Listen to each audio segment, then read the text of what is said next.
The Emperor, with his mind-reading power, became a ruthless scoundrel. This video is purely for entertainment and does not infringe on copyrights or laws. The rights to the novel and image belong to the original author. We do not claim ownership. Don't like waiting and want to listen to this fanfic in full now? Subscribe to our Patreon, where you'll find the best fanfics. Chapter 251 I Am Your Support. Seeing his resolute look, Rui Ziying knew that he had made up his mind and would not change it easily. No matter how much she said, it would be like talking nonsense. In that case, I will accompany you. No matter what decision you make, I will stand by your side and support you unwaveringly. Maybe there is no one in the court that you can trust, but I will always be the one who stands behind you and can give you support. Geng Guanyu held Rui Ziying's hand. Since they came out, they haven't been alone for a long time. Most of the time, they talked about how to solve these troublesome things. When they were so affectionate like now, he had forgotten the moment. Rui Ziying also realized that the atmosphere was a little wrong. When her eyes met his, she lowered her head shyly. Geng Guanyu bent down and picked up Rui Ziying horizontally, and walked all the way to the bed. But when the matter was halfway done, Manzioc came to knock on the door. Sister, something bad happened. Chu Kongxi ran away, but this was not good news. Geng Guanyu and Rui Ziying looked at each other, quickly put on their clothes and went out. What happened? Rui Ziying's hair was messy because she was in a hurry to come out. When she saw Geng Guanyu following closely behind her, Manzioc roughly guessed what the two of them were like now. She couldn't help but blush, and lowered her voice. Someone rescued him, and all our people were killed. How unreasonable. Geng Guanyu originally thought that even if Chu Kongxi was quibbling, it was just to avoid her responsibility. He never thought that at this juncture, he would still want to escape. Doesn't he know that once he escapes, all the charges will be determined? And this escape is a capital crime. If he wants to get away with it, he can't. Rui Ziying really can't figure it out. Chu Kongxi doesn't look like a fool. He refuses to admit that this matter has anything to do with him. So far, Geng Guanyu can't touch him, but if he runs away, won't the charges be confirmed? He should understand this truth, so what's the point of him running? Does he want to run away, or is there someone behind the scenes planning everything to make him take the blame?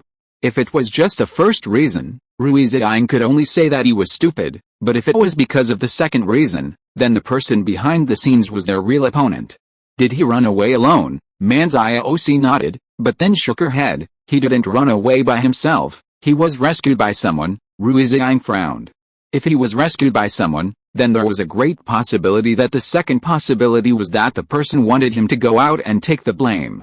In order to divert their attention from the investigation, she would need to pay more attention to who was most likely to have this possibility, and not let the real person behind the scenes go unpunished.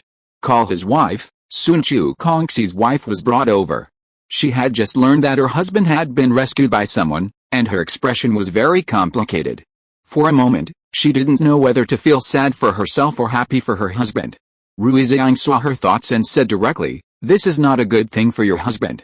That person rescued him just to let him take the blame, so you'd better tell me honestly who might have done this? Only in this way can you save his life, otherwise he will bear the blame alone, and the consequences can be imagined." Chu Kongxi's wife is a smart person.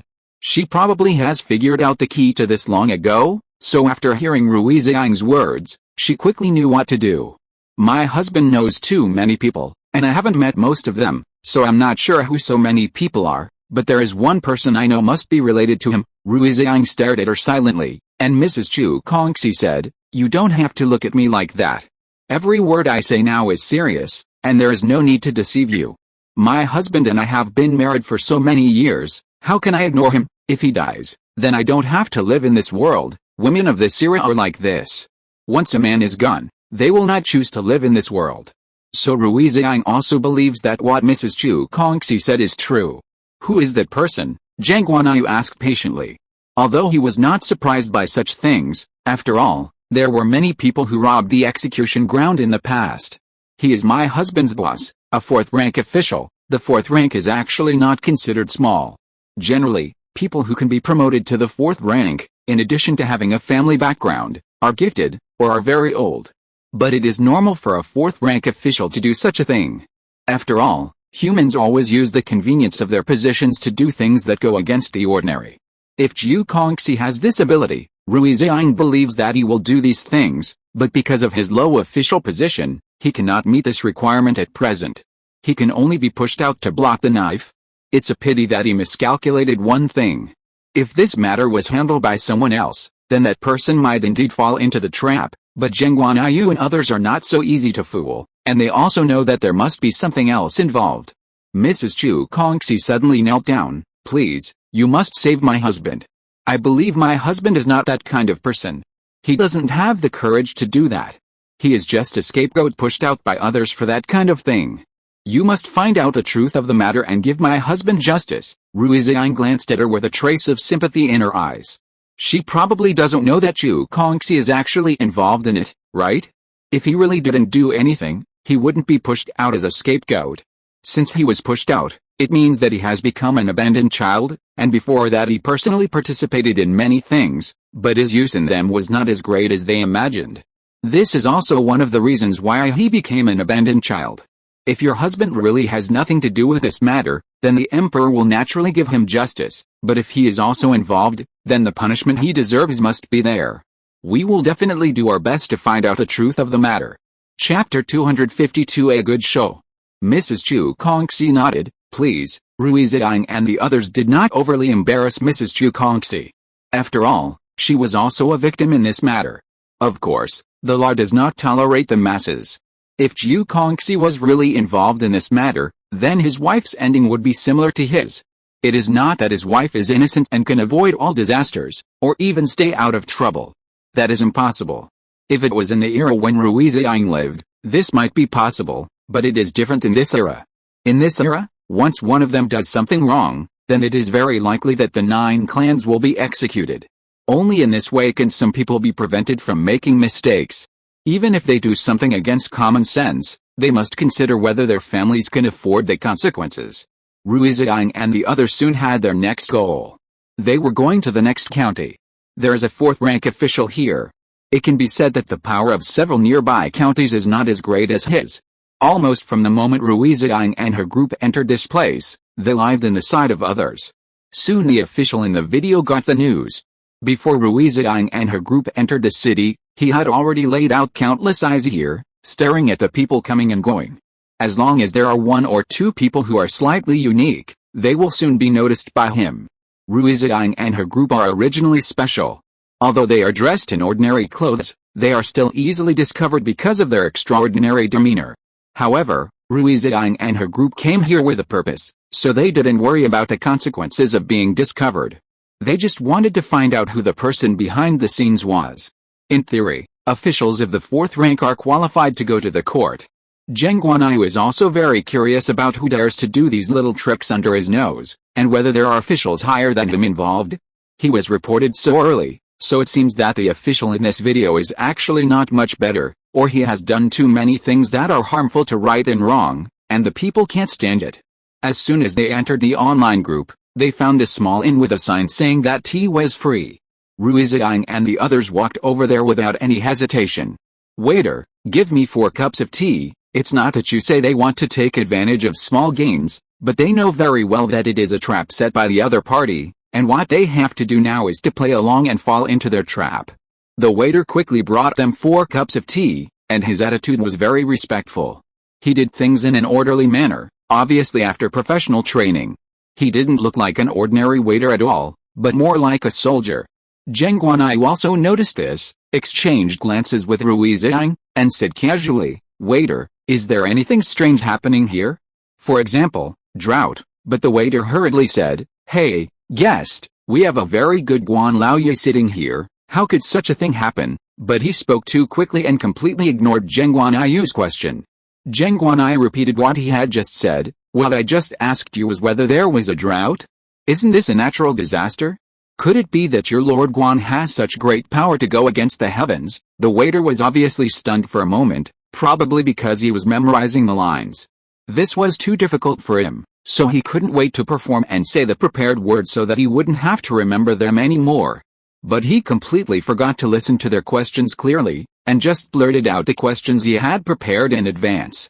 In this way, the flaws were exposed, but he still didn't give up and tried every way to remedy it. Drought? There is no drought. The people live a good life. The officials sometimes give us some subsidies, and the taxes are not very high. Rui Ziying took a sip of tea and smiled casually. Obviously, she did not take his words to heart.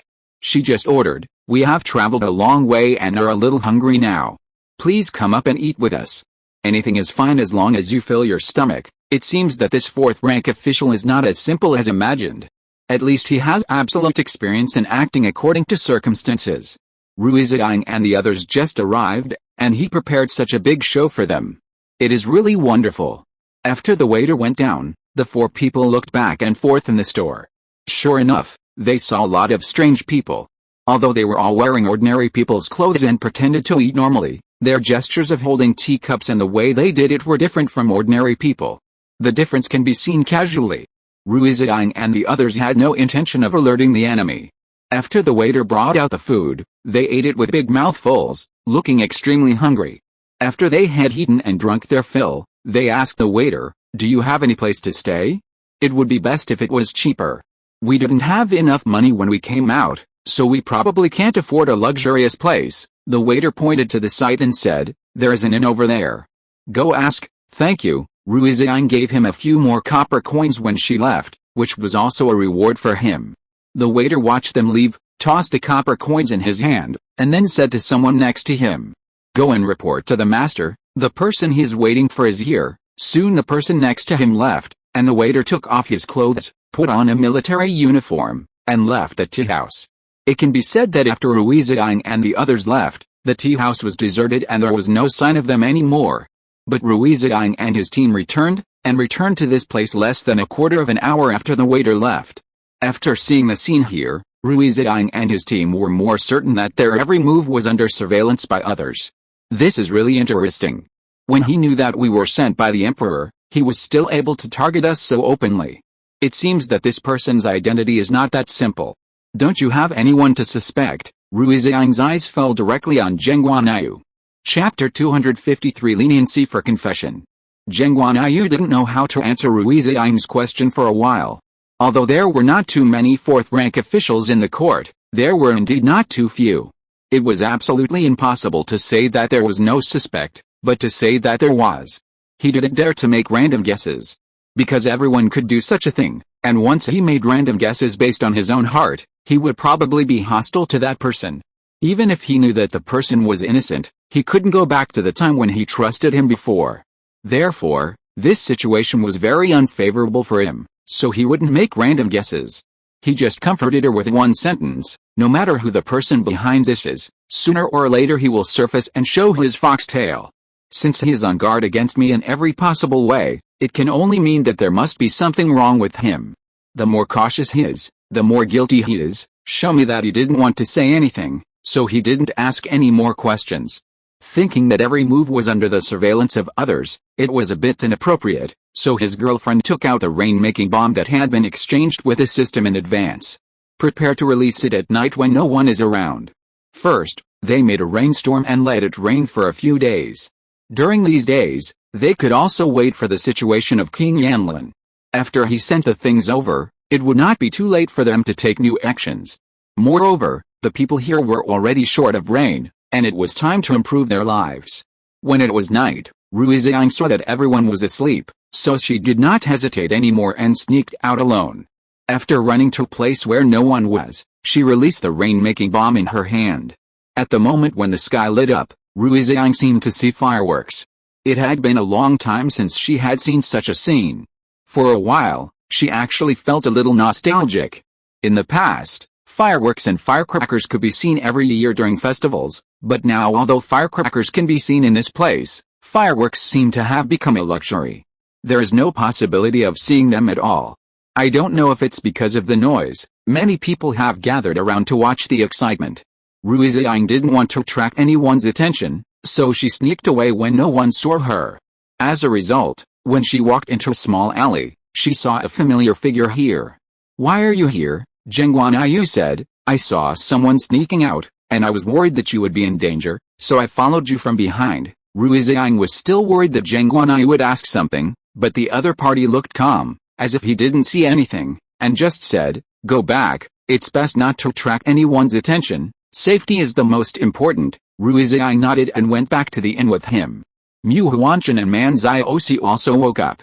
Rui Ziying said somewhat ashamedly, "Did I wake you up?" Mu Huanshan rubbed his eyes and shook his head, obviously not awake yet, and said in a daze, "It wasn't you.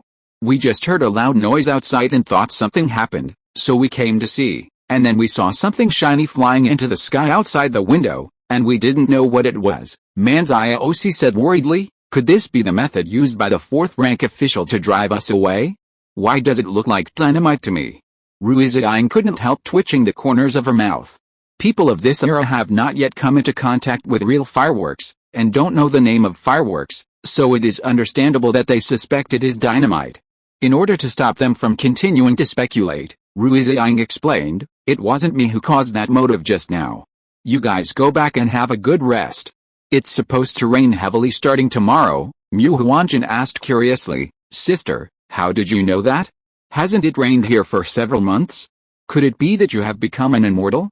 You can even predict this in advance." Rui Ziying made up a lie. "Yes, you only really know me now. The noise I just made was to discuss the rain with God. So go back to bed early. You're still growing, kid. If you don't grow taller, your daughter will dislike you." Mu Huanshan had a lot of questions that he hadn't asked yet, but Rui Ziying forcibly pushed him into the room and warned him, "Don't come out again. Children can't stay up late. You must go to bed early." Mu Huanshan barely defended himself before the door closed. "I'm not a child. Man Ziosi is a smart person, and she has experienced a lot of worldly affairs. Of course, she knows what she should say and what she shouldn't say." She also saw that Rui Ziying and the others had something to discuss, so she got up and went back to her room. Rui Ziying also returned to the room. Sure enough, not long after, Geng Guanyu followed in. She met his eyes in silence. Geng Guanyu seemed to feel a little guilty and didn't dare to look at Rui Ziying for several times. Rui Ziying didn't know how to explain to him at first, but when she saw him like this, she suddenly felt a little dazed, as if Geng Guanyu had known her very well from the beginning, and no matter what she did, Geng Guanyu could easily accept it. Is this an illusion, or has Geng Guanyu guessed that she is not from this world? If Geng Guanyu really knew it a long time ago, how could he have kept it a secret with his status as the emperor? He must have treated me as a monster a long time ago. So the second guess was denied by Rui Ziying. She said, "Did you see it?" Geng Guanyu nodded, feeling more and more guilty, and he didn't even have the courage to raise his head. He had a hunch that the fact that he could read minds would be exposed soon. Because he could already hear Rui Ziying's psychological speculation, this was not a good sign for him. If Rui Ziying really knew that he could read minds, would she feel repulsive to him? And he had kept it from her for such a long time. Rui Ziying should be angry, right? Looking at the unpredictable expression on Geng Guanyu's face, Rui Ziying became even more undecided, but Geng Guanyu had already decided to go for it. Instead of waiting for Rui Ziying to find out, it would be better to just confess himself, and perhaps he could get a lenient treatment. Chapter 254 Don't Look Down on Women. My wife. I have something to tell you. Rui Ziying was still thinking about how to tell him about this, but she was stunned for a moment when she heard his words. What is it? Geng Guanyu said. Do you believe that there is a kind of magic in this world? Rui Ziying's heart was inexplicably panicked. Could it be that Geng Guanyu also came from another world? In this case, he was so different from the original situation in the book, which seemed to be understandable. No wonder the tyrant in the original book suddenly became so good, and revealed unusual in all aspects, which was completely different from the one she originally knew. Are you also from another world? Now it was Geng Guanyu's turn to be stunned. What? Rui Ziying was almost dumbfounded. Isn't that the case? Why did Geng Guanyu say such strange things? Did I guess wrong? For a moment, Rui Ziying didn't know how to react and could only forcibly change the subject. What did you want to tell me just now? Wouldn't it be better to just say it clearly? Geng Guanyu said. Actually, what I want to say is, he hesitated, probably because he was afraid that Rui Ziying would hide him. Can you promise not to be angry? Rui Ziying said with some amusement. You knew I was going to be angry before you even said it. It seems that this matter is quite serious. Geng Guanyu nodded. It is indeed quite serious.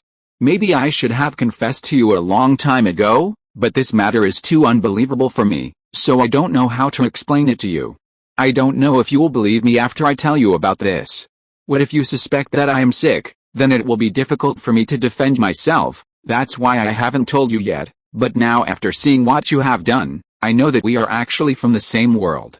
We should have more topics to talk about, and you will believe what I say 100%. I could hear your thoughts from the very beginning, which is one of the reasons why I chose you to be the queen. Originally, I didn't have much interest in that group of women, and the same goes for you, but that day I suddenly heard your complaints about me. When I learned that you were just here to deal with me, a rebellious idea arose in my mind, which was to keep you, and I was also very curious about why I could hear your thoughts, so I tried to contact you, but I found out more about you, and I also learned that you might not be from our world. I am full of curiosity about the world you are in, but I don't have many clues. I know what I said is a bit unbelievable, but I still want to know more from you about the world you originally lived in. Is the world that I now govern particularly disappointing to you? After listening to Geng Guanyu's words, Rui Ziying was so shocked that she couldn't speak. After thinking about what she had complained about in her heart during the time she had been with Geng Guanyu, her face slowly turned red. You were able to hear my thoughts from the beginning. Does that mean that he knew everything about my complaints about him? But he had to act in front of me, pretending to know nothing. So they had been fighting for such a long time. Were they just competing with each other in acting skills? Where did such a terrible bug come from? I thought it was not easy for me to be a time traveler, but I never thought that Geng Guanyu was even more special than her. System. What's going on? Why can Geng Guanyu hear my inner thoughts? Are you doing this on purpose? From the beginning, I suspected that there was something wrong with you because you always gave me some abnormal tasks. Now it seems that you are really a traitor assigned to me by others. Rui Ziying became more and more angry the more she thought about it. The system said indifferently, I don't know what's going on. We don't have a mind-reading system here. Rui Ziying was speechless, but he only learned this skill after I came here, so he must have a close relationship with me, right?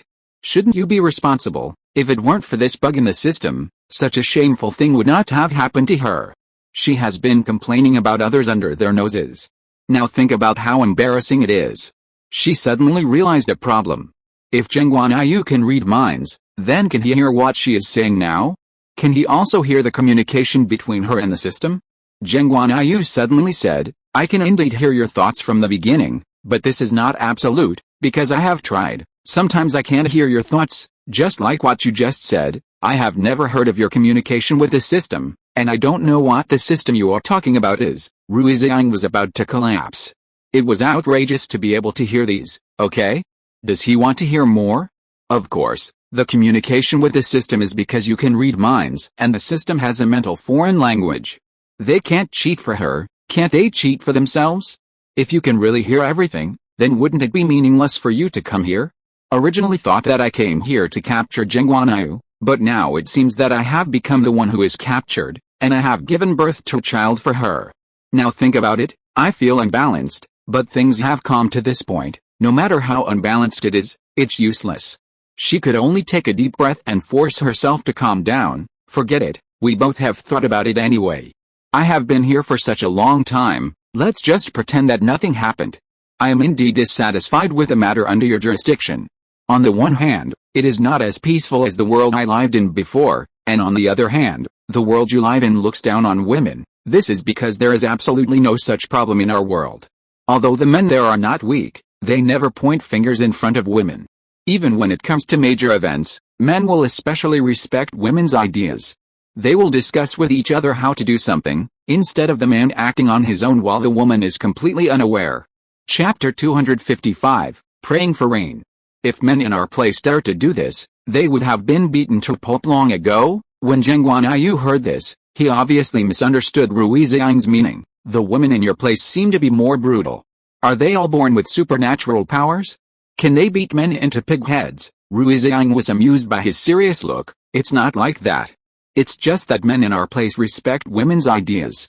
The gender equality I proposed before was to achieve a balance between men and women, so that women are no longer the weaker party, and men can learn how to respect women. But now it seems that it is not an easy thing to do, but I have never thought about giving up.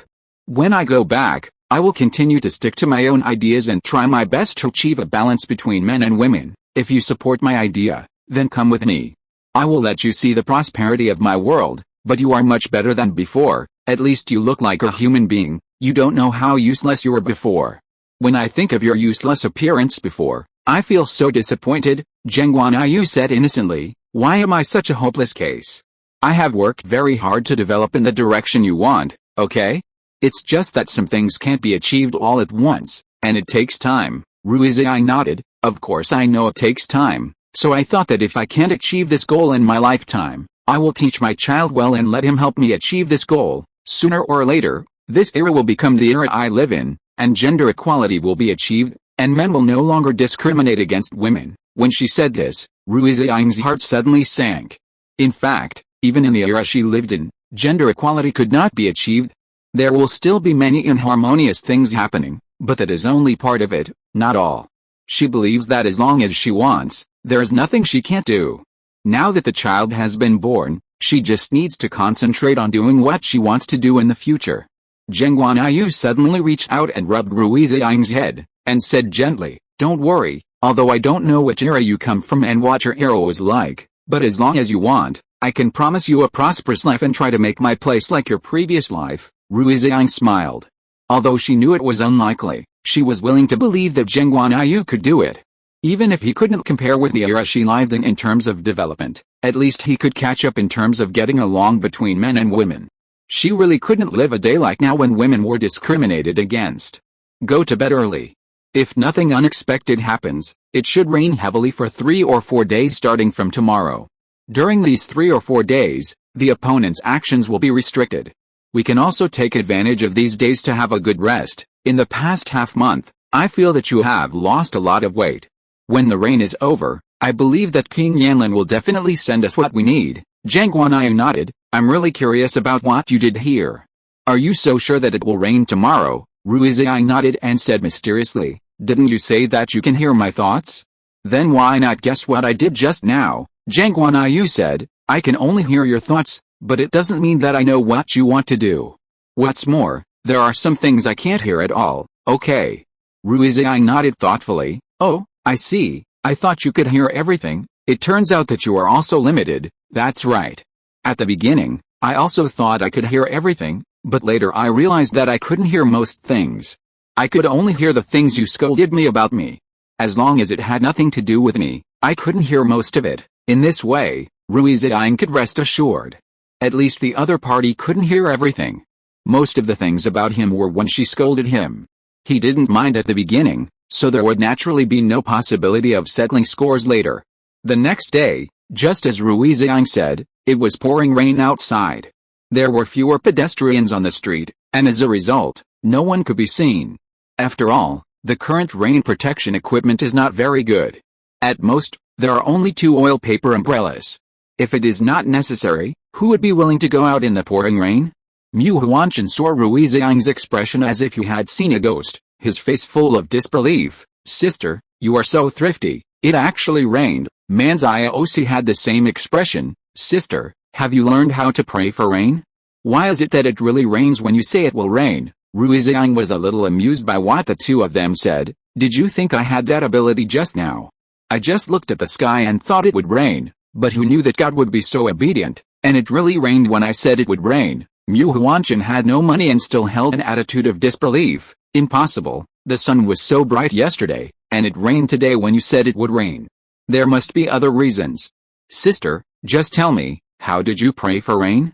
I promise I'm just listening and I will never learn it." Rui Ziying was both amused and annoyed. "Okay, stop making trouble, I have something to tell you now.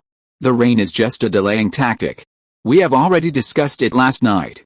Geng Guanyu and I will sneak out to do some work today, and we will stay in the inn. When the rain stops, King Yanlin should send us what we want, and then we will act according to the plan." The expressions on Man Ziying and Mu Huanchin's faces suddenly became serious. Okay, after discussing this matter, they went downstairs to have a meal together. They all had tangled expressions on their faces, as if they couldn't go out because of the rain, and they were more anxious than each other. Rui Ziying also pretended to say, "Why is it raining all of a sudden? Isn't it said that it hasn't rained here for several months?" These words happened to be heard by the waiter who was serving the dishes. Chapter 256, Waiting. Dear guests, you may not know that it is because it has not rained here for several months, so this rainstorm is particularly fierce. I estimate that it will not stop for decades. Guests, please stay here. If you need anything, I can talk to the shopkeeper and give you a discount. This waiter knows how to behave, and from what he said, it is hard to tell whether he was sent by the official or not. Rui Ziying looked as if she had suddenly realized something. So that's how it is. We are so unlucky. It started raining heavily just after we got here. There are still many things we haven't done. It looks like we'll be delayed here for a few days. The waiter seemed to have heard some interesting topic and immediately became interested. What are you guys here for? I'll see if I can help you. Although I'm just an ordinary waiter, I have a wide network of contacts. Rui Ziying smiled. Thank you for your kindness, but most people can't help us with what we have to do, so let us do it ourselves. It's just that we may have to bother you a lot during these few days. Please tell the store owner that we have to stay here for a few more days. I hope he can give us a cheaper price. The waiter agreed quickly. Don't worry, our shopkeeper is always willing to help. If you have any difficulties, just tell him directly. I believe he will understand you. It's not easy for you to be away from home, Rui Ziying said gratefully. Thank you very much. Sorry to bother you. After the waiter left, Rui Ziying glanced at Geng Guanyu, who immediately understood what she meant and nodded slightly. When the waiter came over again, Rui Ziying said to him, Waiter, it should rain these few days anyway, so we will stay in the inn these days. You just need to deliver the food trays on time every day. Geng Guanyu was going out, and they were one person short, and no one could replace him. Naturally, it was easy for people to find them, but as long as the rest of them did not go out, it would be difficult for people to notice them. So in order to prevent Geng Guanyu from being exposed, they had to hide in the inn and wait until Geng Guanyu came back before they could go out. The waiter seemed very happy and agreed readily. Okay, tell me if you have any instructions, and I will tell the shopkeeper to deliver the food to you on time every day, so don't worry. Then Rui Ziying left a silver ingot and went upstairs with Geng Guanyu and the others. Geng Guanyu changed into a set of light clothes, took the oil paper umbrella given by Rui Ziying and went out. As expected, when he went out, he saw many people surrounding the inn, wearing ordinary civilian clothes, but their demeanor was completely like that of officers and soldiers. Geng Guanyu easily avoided their sight, then quietly went into an alley, turned over in a box, jumped to the other side of the wall, and disappeared from people's sight in a short while. Rui Ziying made a pot of tea in the inn and called Mu Huanchan and Man Ziosi to come over for tea. Sister, we have been out for such a long time, don't you miss the prince at all? Rui Ziying smiled and said, how can I not miss him? But I believe that the people in my palace will take good care of him. What's more, I can't always be by his side and watch him grow up. Although I feel it's a pity, there is nothing I can do about it. After all, I have other things to do. If we don't protect the country, how can we protect him in the future? I have a lot now. Isn't all this to give him a better growth environment? Mu Huanchan thought it made sense. That's indeed the case, and after things here are resolved, we should not go to a new place, and we will be able to go back to see His Royal Highness the Crown Prince soon. Manziosi supported her face with her hands, as if thinking about something, and suddenly said, by the way, we are out for a while. The princess should have known about this, right?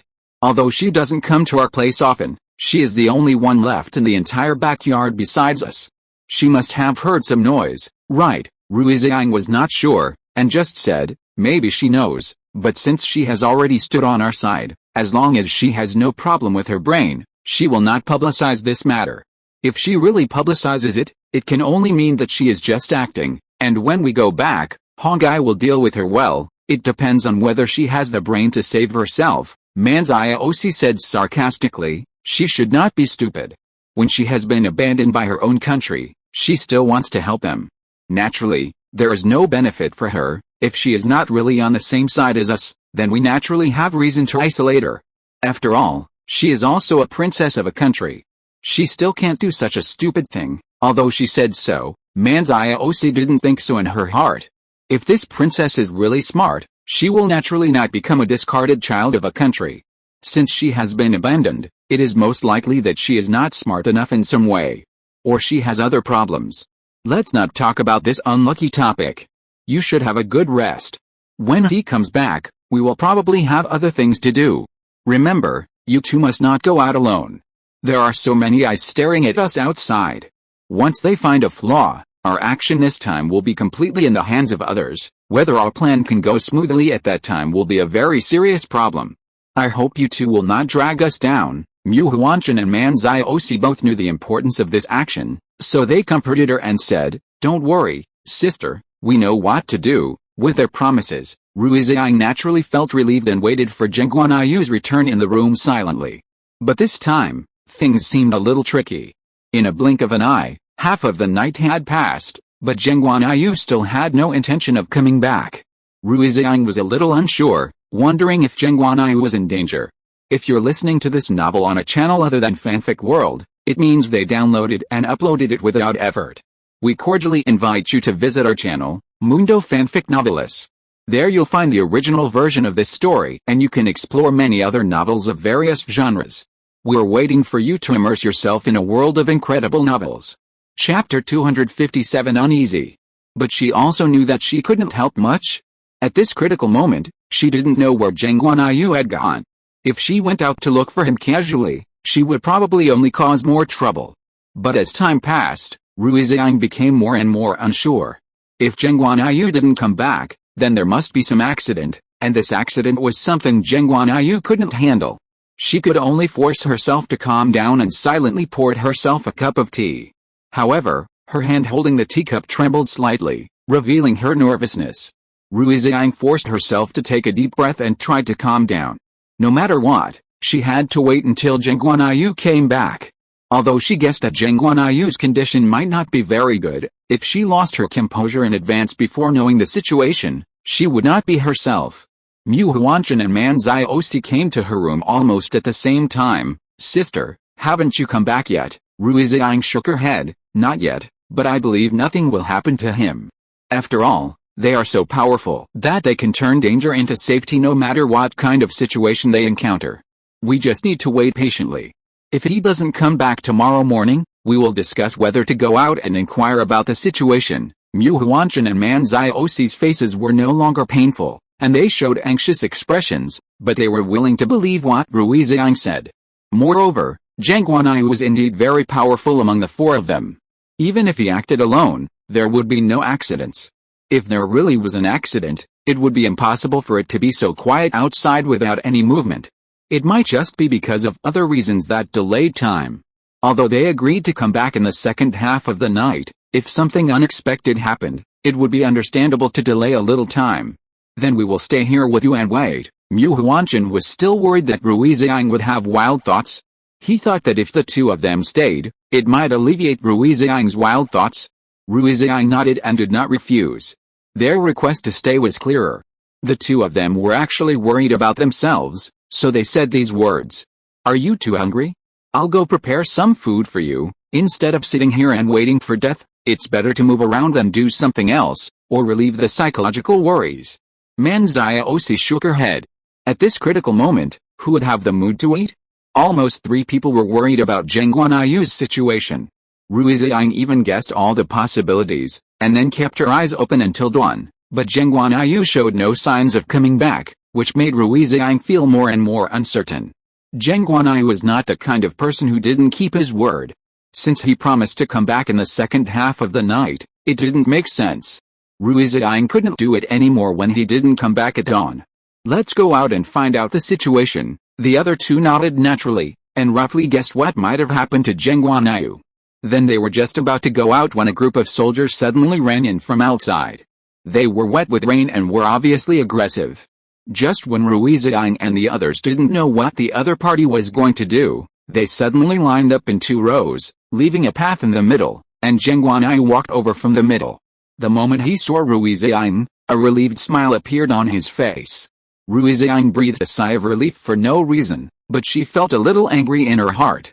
Although she didn't know what Geng Guanyu had done, it was obvious that his identity had been exposed, otherwise he wouldn't have brought so many soldiers here. She had been worried for a whole night, but the other party was living so carefree and brought so many soldiers to scare them. Mu Huanshan was still young after all, and he couldn't keep his cool. The moment he saw Geng Guanyu coming out, he became a little uneasy. What's going on? Of course, he didn't ask about the group of soldiers, but why Geng Guanyu disappeared for a whole night. Geng Guanyu also realized that he was wrong. He said helplessly, "I'll tell you later. Are you too hungry? I've prepared food for you." Rui Ziying shook her head. She had no appetite at all. She asked herself again and again in her heart why Geng Guanyu didn't come back last night. Where did he go and what happened? She still remembered that Geng Guanyu could hear her thoughts, so it was perfect for her to ask him in this way. As long as he was in the mood to answer, he would be able to tell her the answer sooner or later. Then Geng Guanyu just shook his head helplessly, seemed helpless, pointed to the officers and soldiers next to him, and was obviously hesitant. Rui Ziying didn't mean to embarrass him. She nodded silently, and then stood aside to see how Geng Guanyu would deal with the matter. Geng Guanyu suddenly ordered, "Bring up all the people in this courseware." Rui Ziying and the others didn't understand what Geng Guanyu meant by doing this, but seeing the serious look on his face, it was obvious that he had discovered something. The officers and soldiers acted very quickly and arrested all the people in a short time. Because most of the people didn't know what happened, they actively discussed and shouted that they were wronged, or asked what they had done to be treated like this. However, Geng Guanyu never explained to them from beginning to end, but just asked coldly, "You are so brave that you dare to ambush beside me." Rui Ziying probably guessed what he wanted to do when he heard this. He probably wanted to arrest all the people who were monitoring them, but how many of the guests in this inn were real guests? Most of them were pretended by other opinions, and the purpose was to find out their every move. But where did Geng Guanyu bring these people from? If it was the fourth-rank official, then the truth would be revealed, and the people in the inn would not be able to continue pretending to be guests safely. But if it was not his people, then where did Geng Guanyu go to find these people? Because there were too many questions, Rui Ziying remained silent and had no intention of speaking, just waiting for Geng Guanyu to explain to her. Chapter 258, Surrender to a Woman. After those people knew they were exposed, they thought about escaping, but they found that they were no match for the group of people brought by Geng Guanyu. Their only choice was to commit suicide by taking poison. Perhaps they had already guessed this outcome, so they hid poison between their teeth. After their identities were exposed, they bit the poison and soon fell to the ground. Geng Guanyu's eyes instantly fell on Mu Huanshan. Because this situation was something they had not expected before, even Mu Huanshan was still powerless to save the situation. He shook his head helplessly. "If this poison is very brittle, I have no other way." Fortunately, Geng Guanyu was faster. When two people wanted to repeat the lesson, they were stopped by him. He kicked them directly. Before the man had time to bite the poison was sprayed out by his mouth full of blood. "Catch him and take him away." The officers and soldiers did as they were told. For a while, some were cleaning up the bodies, and some were arresting people. They were all busy. At this time, Geng Guanyu also walked in front of Rui Ziying and stretched out his hand to hold Rui Ziying's hand. Although Rui Ziying did not avoid him, she looked at him with a bit of scrutiny. Geng Guanyu said helplessly, "I also encountered a special situation last night, so I didn't come back in time to make you worry." "I'm sorry," Rui Ziying said, "I thought something happened to you. If you are safe, you should at least come back to tell me. You let me wait for you all night. I haven't slept for a while. Do you know how anxious I am?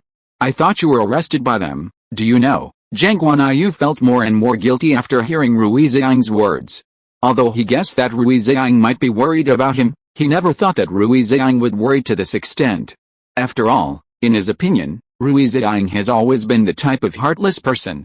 But he forgot that the longer they spend together, the easier it is for a woman to sink, and worrying about him is a normal situation. Geng Guanyu could only hold her in his arms and comfort her. "Okay, don't worry, I'm back safely now, right? I'll tell you now what happened to me. When I went out last night, I thought I had shaken off all the tails, but I didn't notice that there was another master following me at this time, and this master is not the fourth-rank official, but his competitor, who is also an official in my court, but he has always known my identity, so he deliberately sent someone to follow me in order to protect me. I had already run for a long time, but the other party did not reveal the slightest flaw, and I didn't know someone was following me. After I sneaked into the enemy's retreat, I wanted to make some noise, but I was discovered. In the end, he saved me and took me to another official. That official told me that he had disliked the fourth-rank official for a long time, and he was also aware of what the fourth-rank official had done and had kept absolute evidence. He has handed all the evidence to me now. I am qualified enough to control the fourth-rank Mu Huanshan official. It's just that there are too many people involved in this matter. The fourth-rank official is just a cover. He can't do so many things. There must be a second-rank official as a backer, otherwise he wouldn't dare to act so recklessly. Rui Ziying understood that Geng Guanyu was telling the truth. How could a fourth-rank official do this? So there must be a more powerful backer behind him, and that backer is most likely someone who follows Geng Guanyu and can know Geng Guanyu's situation at all times, so he made such a bold move. Maybe Geng Guanyu already has a guess in his heart now, but he is unwilling to admit that the person has betrayed him.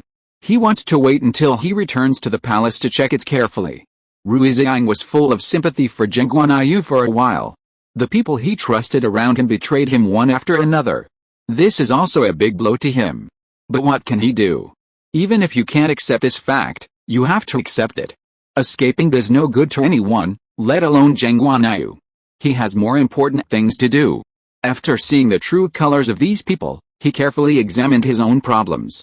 After discovering his flaws, such things will not happen again. Instead of continuing to use those who are unfaithful to you, it is better to promote a new group of people. Although it will be a little inconvenient to use them, at least they are loyal to you. So Geng Guanyu came out to clean up this time for other purposes, that is, to find those who are truly loyal, and keep promoting them. When they are in the right position, they can naturally replace those who have ill intentions. He can also save his worries in the future and no longer have to deal with those who have the same ideas. No need to worry about whether he will be betrayed by others. Rui Ziying said with a straight face, I can let this matter go, but you have to promise me that it won't happen again. If it happens again, I won't forgive you so easily. Geng Guanyu nodded hurriedly and continued to beg for mercy. Don't worry, I will never let this happen again. Geng Guanyu's obedient begging shocked so many people that even Rui Ziying couldn't stand it. What if Geng Guanyu didn't sweep the floor? She had to give him some face, after all, he was the king of a country. But he gave in to a woman, and in front of so many officers and soldiers, it was really embarrassing. Forget it, forget it. I didn't get a good rest last night. I'm going to go back and have a good rest now. None of you can disturb me. And you must promise to deliver all the food to my room after I wake up. Take all these people away. I don't want to see them. One more thing. I've been very busy recently, so you can handle this trivial matter by yourself. I don't want to help you anymore. If you are busy, you will completely offend me. Do you know that? Chapter 259 The husband sings and the wife follows. Geng Guanyu said a little aggrievedly, but didn't you just say you forgave me? Why are you nitpicking with me now? Rui Ziying originally intended to forgive him, but she always felt a little uncomfortable being stared at by so many people, so she deliberately said that. Seeing Geng Guanyu's aggrieved look, Rui Ziying said helplessly. It's this memory of Nong Tao. Even if I forgive you, what's the point of making up for what you should do? You still can't bear to make up for it to me. From then on, Manzai seemed to have opened the door to a new world, and knew how to adjust her future husband. Fortunately, Rui Ziying didn't know her thoughts now. If she knew, she would definitely feel sympathy for Yu Qing. After all, he suffered such hardships because of her. Because Geng Guanyu's matter had been resolved, and there was no longer any worries, Rui Ziying could be said to be very comfortable at the moment. She slept from early morning to afternoon, and when she woke up in the afternoon, Geng Guanyu really kept his promise and brought breakfast to her room. Moreover, he personally brought it over, which was already quite convincing. If Rui Ziying continued to care about that matter, it would be inappropriate. So Rui Ziying stopped caring about it after eating. Has the matter been resolved? Geng Guanyu was very efficient, and with Rui Ziying's words, he didn't dare to be inefficient all the time. Don't worry, it has been handled, but we have to return to the palace as soon as possible to deal with other things. Don't wait for those officials to eliminate all the loopholes before we investigate, otherwise it will be too late. Originally, you should have 10 more days to stay here, but now it seems that the situation does not allow it. Do you feel particularly regretful? After all, it is not easy to leave the palace. Rui Ziying shook her head. I am still alive, right? As long as I want to take time, there will be plenty of opportunities in the future. Now that there are more important things to do, I should naturally go back, not to mention that I miss her son. Geng Guanyu nodded. In that case, I will ask them to pack up and try to go back tomorrow. It is too late tonight, and we must take some time to ease up. When Mu Huanshan heard that he had to go back, he was actually quite happy, but he had not forgotten about Yu Qing and her brother and sister. Although we have to go back early, shouldn't we pick up Yu Qing and her brother and sister? Rui Ziying took the opportunity to joke. Yes, That's your future wife. How could we forget about this? We will set off for them this afternoon. It's not very far anyway, so we can probably spend a night there, and then we will get up together tomorrow morning and go back to the palace." Mu Huanchen blushed instantly after being teased by Rui Ziying. Even Man Ziying felt a little embarrassed and glared at Mu Huanchen in reproach, as if blaming him for bringing up this topic for no reason. Seeing the two of them like this, Rui Ziying felt much better, but I have to remind you in advance that after we go back this time, we don't know how long it will take before we can go out again. After all, it is not easy to go out of the palace. But I think the emperor has learned a lot during this trip, and he is still very happy to continue to go out to understand the people's sentiments in the future. Mu Huanchen and Man Ziying nodded one after another. Perhaps because they stayed in the palace for a long time, they still felt that the outside world was more exciting and they could see many people. But they also knew what their responsibilities were, so naturally they couldn't leave the palace easily. After all, there were many things waiting for them to deal with in the palace. The fourth sister packed up very quickly. In addition, when Rui Ziying and the others came out, they didn't have any extra things except a certain amount of silver and a few sets of clothes. After packing up their things quickly, some people began to go to the place where Yu Qing and the others were. Although it has only been a few days, the situation here has improved a lot. Perhaps it is because the public opinion is properly managed, or maybe the official has been arrested. The people here began to celebrate. Even many girls who dare not go out went out openly, dressed up and wandered on the street. Seeing this scene, Rui Ziying was particularly pleased, and couldn't help looking at Geng Guanyu next to her. "See? This is the scene of peace and prosperity in the country." Geng Guanyu nodded, and naturally understood the difference. There are some things that you really can't realize unless you see them with your own eyes, but when you see it with your own eyes, you definitely don't want to see the situation of people living in misery again. I think what the Queen said is right. After I return to the company this time, I will definitely miss the situation outside often. Maybe after only a few months back in the palace, I will take you out to wander again." Rui Ziying smiled. "It's not as easy as you think. I guess I will be blamed by the Queen Mother after I return to the palace this time. If she really scolds me, you have to help me shield her. Although I brought you out, I can't do it if you don't want to. After all, you are the emperor, how can I force you?" Geng Guanyu knew what she was worried about and comforted her. "Don't worry, no matter what happens, I will stand in front of you without hesitation and will never let you suffer any grievances, even in front of the Queen Mother. After all, you are my queen." Rui Ziying nodded with satisfaction, suddenly took Geng Guanyu's arm and got off the horse, turned around and said to Mu Huanchen and the others, "You go find Yu Qing's brother and sister first, ask them to pack up their things and leave with us tomorrow. We will be returning to the palace soon, and I can't bear to leave. I have to take a good look around the scenery here to feel satisfied." Mu Huanchen nodded, then looked at Man Ziying. "Do you want to go down with them?" Man Ziying didn't even think about it, and shook her head directly. "They are a loving couple. What would it look like for me to be a light bulb? I'd better go with you to find Yu Qing." Mu Huanchen couldn't help but tease. "You are the husband singing and the wife following, right? You are not married yet, but you are so active." Chapter 260 Mutual Taunting. Man Ziying glared at him instantly. "Do you think things will get better with you around? I think you'll be a henpecked husband in the future. You haven't even gotten married yet, but you're already being controlled by him. You have to hurt each other, right? This is what I call happiness, okay? Look, he is the emperor, isn't he controlled by my sister? He's willing, how come I am the henpecked husband? Can he speak properly to me? After all, we have been together for such a long time. Do you look down on me so much?" Man Ziying snorted coldly and said disdainfully, "Who hurt me first just now? I just returned to you what you said to me. Can't you bear it?" Mu Huanchen was speechless for a moment. Forget it, I'm too lazy to hurt each other with you anymore. Let's go find Yu Qing and the others as soon as possible. If we keep delaying, my sister and the others will probably be back." Rui Ziying took Geng Guanyu and bought a lot of things, most of which were for the children. After all, the little prince was only more than a month old, and they felt very sorry for him after being away from him for more than half a month. Now they bought some things to make up for it and alleviate the guilt in their hearts. However, Geng Guanyu looked down on these things and said with some disdain, "Why did you buy these things for our son? Aren't you afraid that he will dislike them?" Rui Ziying glared at him. "This is something I bought for him personally. If he dares to dislike it, I will give it to me." Besides, I like these things. Although they are made by ordinary civilians, what does it matter? You can't think that you are superior to others just because you are the emperor. Putting aside your identity, we are all ordinary people. If you hold such an idea, you are very wrong. The people have done nothing to let you down, and they are all working hard to live. Sometimes they even live a more exciting life than you. When you have such an idea, you should think about yourself carefully. How outrageous the mistake you found is. The people's lives have become like this because of you. You don't think about where your problem is, but you still think you are superior to others. You stand on the moral high ground and point fingers at the people. Do you think this is appropriate? Geng Guanyu was lectured for no apparent reason.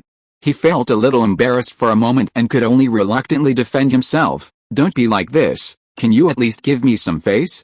I already feel a little ashamed in front of you, but now you are blaming me in front of so many people. Rui Ziying curled her lips. I'm just teaching you the principles of life. You can't be too conceited, and you shouldn't look down on anyone.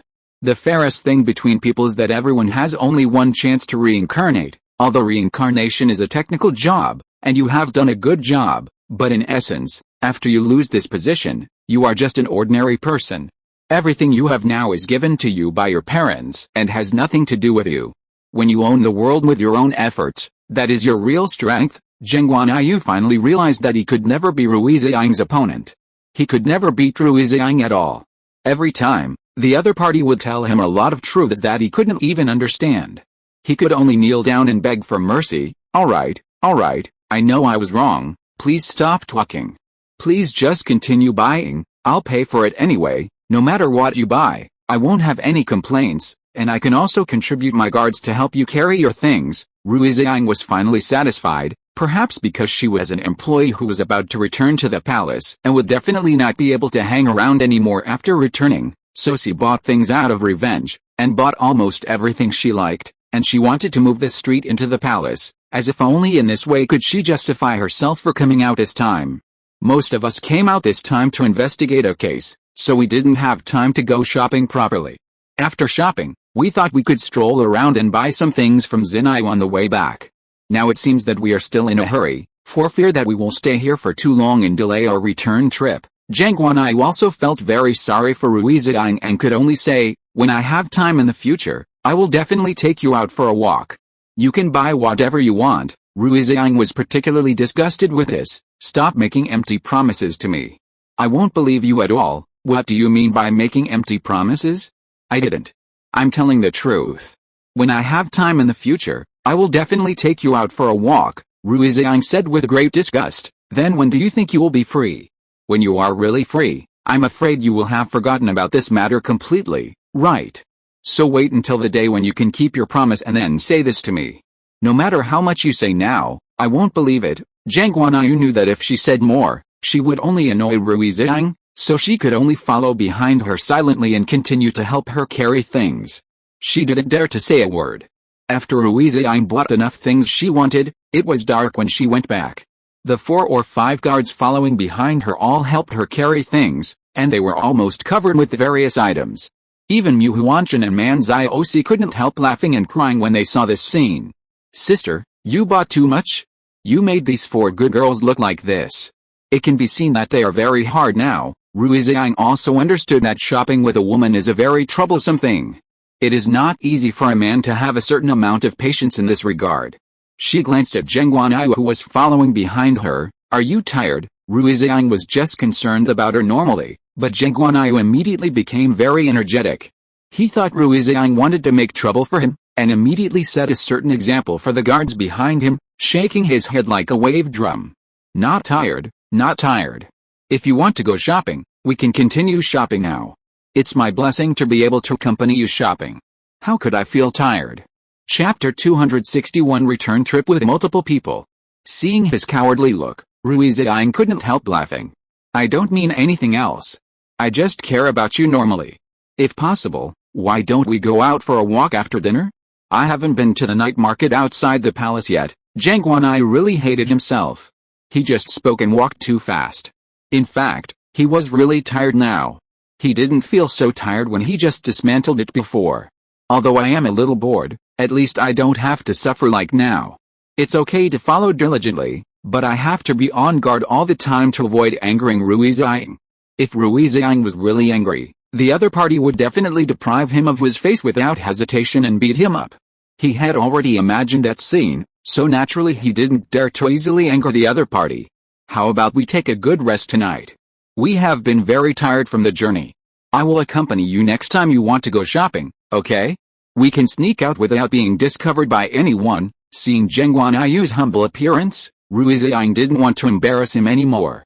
Nanan seemed to have discovered the door to a new world, and even her mouth was round. Mu Huanchan complained, "Nanan, you must not learn it. It is unreasonable and bad." Rui Ziying stretched out her hand to his ear for help. "Who do you say is unreasonable? Who do you say is bad?" Manzioc couldn't help laughing. "My meal is ready. Come in and eat. If it gets cold, it will not taste good. This is Yu Qing's afternoon. You can't live up to his kindness," Rui Ziying teased. "You are worthy of being a good family woman. You are so considerate before you get married." "What will happen if you get married?" Manzioc immediately said seriously. "Sister, don't worry. After we get married, I will definitely learn from you and try to train Yu Qing to be like my brother-in-law." This is the first time Manzioc called Geng Guanyu brother-in-law. It seems that she has regarded herself as Yu Qing's woman. This may be a good thing, but they came back this time to take Nanan away, and Yu Qing will have to stay here for another 2 years. It's just that the Queen Mother paid more attention to Manzioc. If she didn't go back with them this time, she would definitely be suspicious. So no matter what the considerations were, Manzioc couldn't stay and had to go back with him. Manzioc didn't have any idea in this regard. If the two of them were really devoted to each other, these would definitely be worth waiting for. If they were divided, even if you two were stuck together every day, it wouldn't be of much use.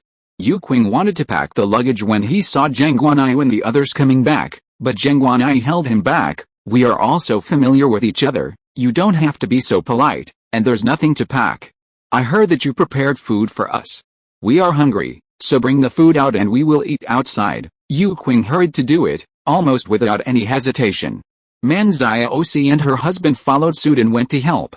Mu Huanchan and Nanan seemed to have endless topics to talk about.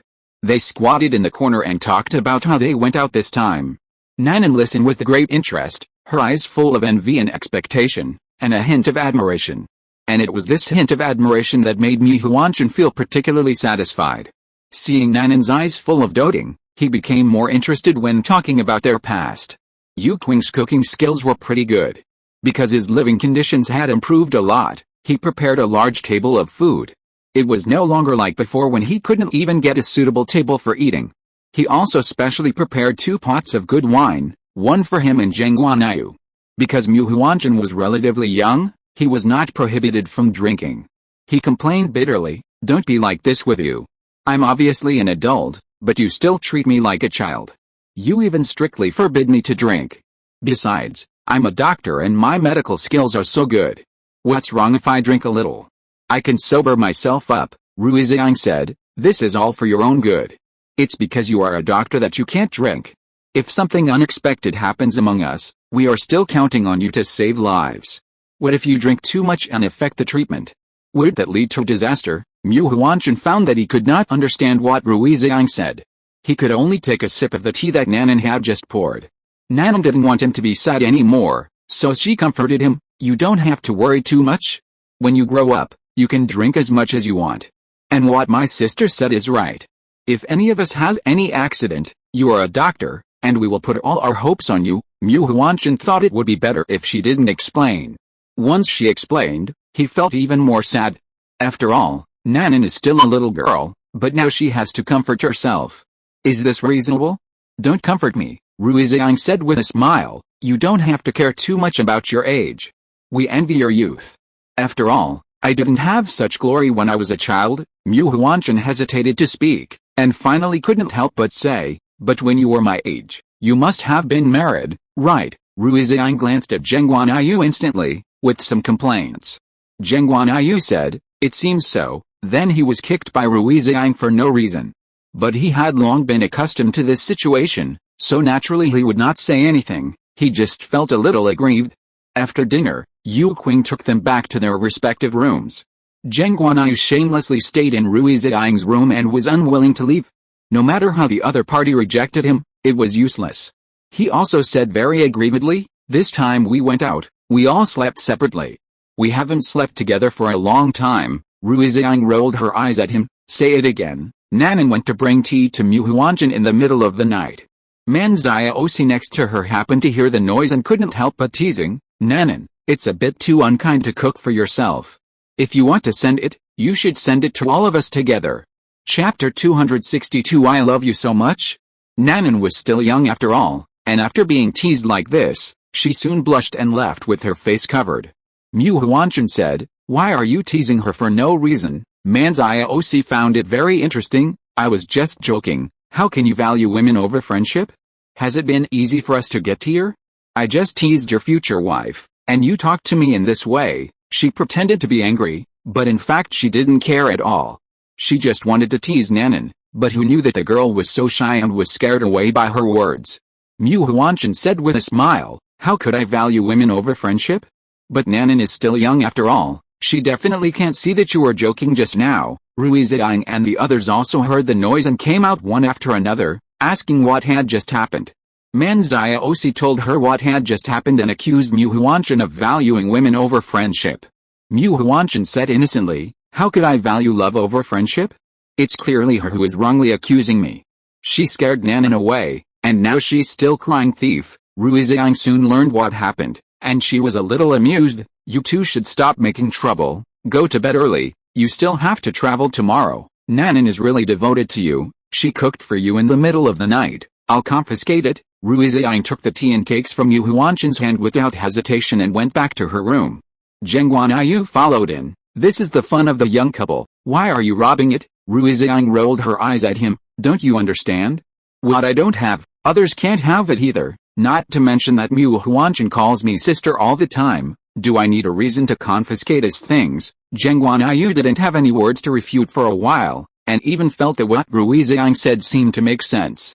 It really didn't take any reason for a sister to confiscate a brother's things. "Okay, you have a point. I can't argue with you. Everyone who sees it should have a share. You can't eat alone." The next day, before dawn, there was a noise coming from outside, including Yu Qing's voice. When Rui Ziying and the others went out, they saw Nanan holding her brother's hand reluctantly and talking to him in private. Although Yu Qing was reluctant to part with his sister, after all, their parents died a long time ago, and the two siblings depended on each other and had never been separated. This separation would last for 2 years. How could he bear to part with them? But there was no other way. His sister would definitely learn a lot of useful things on this trip to the capital, and he couldn't delay his sister's future just because he was reluctant to let her go. His sister could be ignorant, but as a brother, how could he be ignorant too? So he said to Nanan very seriously, "Nanan, you must know that your brother will go to the capital with you in 2 years, and we will meet again soon. Don't cry, I will give you 2 years. You must make yourself strong during these 2 years. Your brother will not be able to be with you all the time in the future. You must be able to protect yourself. I have already told Miss Rui that I will ask a master to teach you martial arts. I don't ask you to be excellent, but you must at least have the ability to protect yourself. The world is not so safe nowadays, and your brother does not want any accidents to happen to you. You are my only sister. And I give you to Mu Huanjun in the hope that you can be healthy and happy, but the way you are now makes me feel that my idea is wrong. After all, you are not grown up yet, and it is really not fair to let you leave me, but since we have made a decision, we certainly have no intention of regretting it. What's more, Mu Huanjun is a good person. You won't suffer if you follow him. Your brother also hopes to find a good future for you. In that case, you can go to the capital with him. I will come to find you in 2 years. Dry your tears quickly and stop crying. This is supposed to be a good thing. How can you cry like this?" Nanan wiped her tears reluctantly and said to her brother firmly, "Don't worry, brother, I will take good care of myself. Don't worry about me. You should also take good care of yourself. I won't be with you in the future. You won't have a sister. Don't be too sad about that situation." Yu Qing thought this sentence was particularly unlucky. "What do you mean I don't have a sister? My sister is just leaving me for a while. Why are you talking so unlucky? Go and wake up Miss Rui and the others. Breakfast is ready. You can set off after you finish eating." As a result, when they turned around, They saw Geng Guanyu and Rui Ziying swaggering over. Obviously, what they said just now had been heard. Yu Qing suddenly felt very embarrassed. He couldn't face you for a while. They could only force a greeting and then said, "You get up. Breakfast is ready." Rui Ziying nodded and reached out to rub Nanin's head. After all, Nanin is still young. It's understandable that she can't bear to leave her brother. Don't be too strict. After all, you have to be separated for 2 years. You should get together again.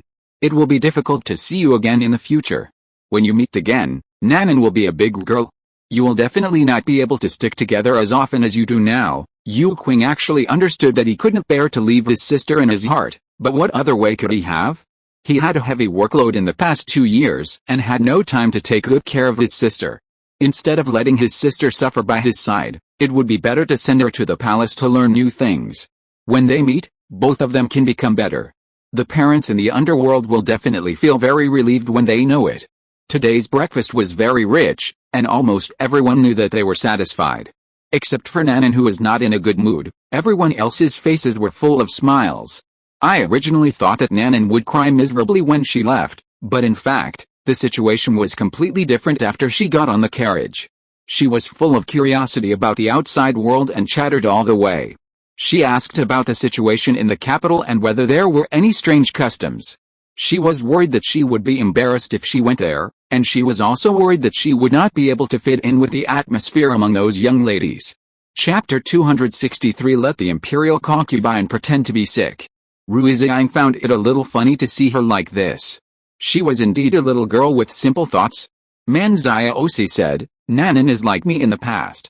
When I first entered the infringement industry, I also had this idea, worried that I would not be able to do anything well and would be out of tune with the capital. Now that I think about it, I still miss that time.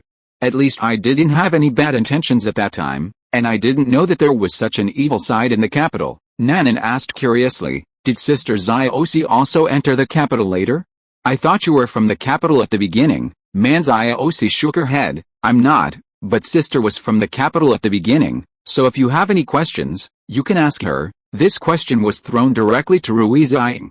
In fact, Rui Ziying was also helpless.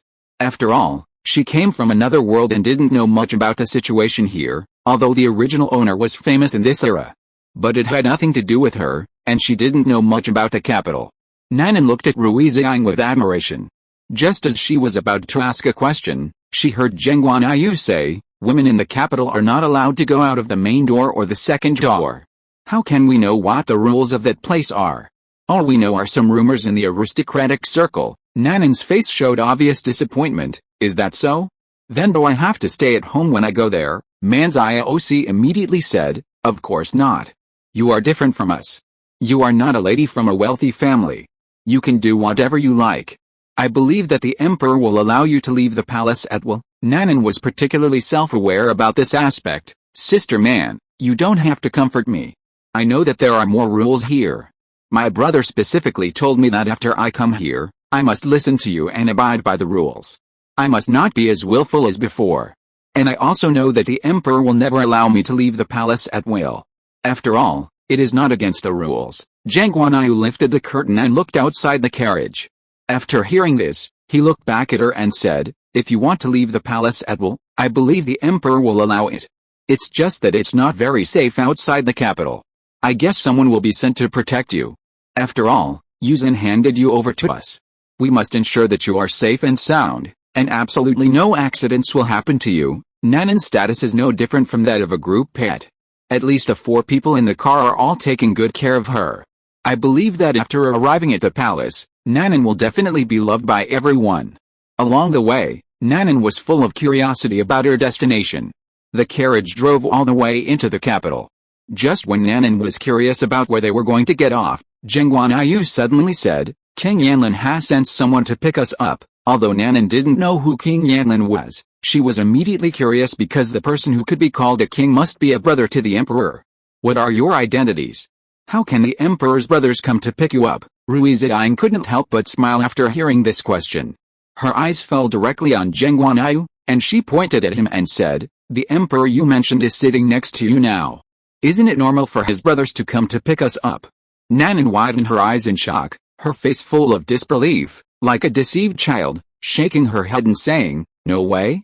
Are you lying to me?" Rui Ziying smiled and didn't answer her silly question, because it didn't take long for the people sent by King Yanlin to pick them up. It has been more than half a month since I last saw the prince. When Rui Ziying returned to the palace, the first thing she did was to go back to her own palace and find the prince with a nanny. Although only more than half a month has passed, the child has grown very fast, and there is a clear difference from half a month ago. Originally, he was just born not long ago, and his face was still wrinkled, but now his skin is much smoother and looks cute. Rui Ziying's maternal instinct was aroused. She held the child in her arms and coaxed him softly. Manzai couldn't help but come over to hold the child when she saw this scene, but Rui Ziying couldn't bear to do so. After such a long separation, she missed him almost every moment. Now she finally held the child she had been thinking about day and night. How could she bear to let go? Nanan was even more shocked when she saw such a small child. It turned out that she and her brother didn't know anything. Not only was Rui Ziying the queen and Geng Guanyu the emperor, but they also had such a cute child. So cute, can I hold it? Rui Ziying hesitated for a moment, but still handed the child over. Although Nanan was still young, she was really good at holding the child. Manzai saw this and became jealous. "Sister, you are too partial, right? You were reluctant to give me the baby when I wanted it, but now you give it to her immediately when she wants it," Rui Ziying said with a smile. "I'll go and give it to you right away. By the way, shouldn't we go see the Queen Mother? After seeing the Queen Mother, we should implement our plan." Manzai nodded immediately when she heard this. They had already discussed it when they came again. Manzai would pretend to be sick from now on, preferably in a very sick state. Mu Huanjun would try his best to treat her, but after the treatment, he was powerless to announce that the imperial concubine would not live much longer, and could only hold on for another year at most. In that case, it would coincide with the time when Yu Qing came to Beijing, and no one would suspect that Manzai death was fake. Mu Huanjun would also give her medicine so that other imperial doctors would not be able to tell that she was faking her illness. Mu Huanjun took her baby to see his master, and told him about the medicine he was going to give the imperial concubine. When the master heard the news, he felt a little unbelievable. Mu Huanjun explained, "The imperial concubine and the emperor have never had any feelings for each other, and the emperor only has the empress. The imperial concubine is completely delaying her. But it is not right for the imperial concubine to leave the palace and get married. So they have no choice but to send the imperial concubine out of the palace in this way," the master said. "But aren't you afraid that the imperial concubine's affairs will be exposed? There must be someone in the world who knows what the imperial concubine looks like." Mu Huanjun shook his head. If you're listening to this novel on a channel other than Fanfic World, it means they downloaded and uploaded it without effort. We cordially invite you to visit our channel, Mundo Fanfic Novelis. There you'll find the original version of this story, and you can explore many other novels of various genres. We're waiting for you to immerse yourself in a world of incredible novels. Chapter 264 The Queen Mother's Thoughts. Not many people really know what the imperial concubine looks like. She was a spy sent from the enemy country at first, and was later bribed by the queen. She was sent directly to the palace and never had time to meet other people, except for the people in the palace. No one knows what the imperial concubine looks like, but the people in the palace are not qualified to leave the palace. As long as the imperial concubine does not enter the palace, this matter will not be exposed. What's more, there are people who look exactly the same in the world. Just get away with it when the time comes. Although the master still felt a little hesitant, there was no other way. After all, the emperor and the queen had agreed, so how could he, an ordinary doctor, make the decision?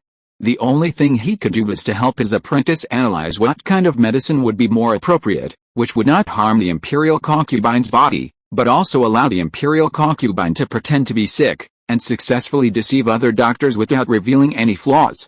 Nanan also followed Mu Huanjun to call the master, which made the master a little flattered. After all, he had never married in his life and had never seen such a cute baby.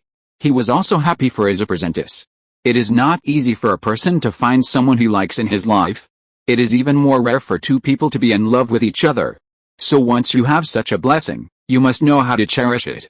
So he specifically told Mu Huanjun, "Nanan is a good child. You must not let her down. You must treat her well in this life.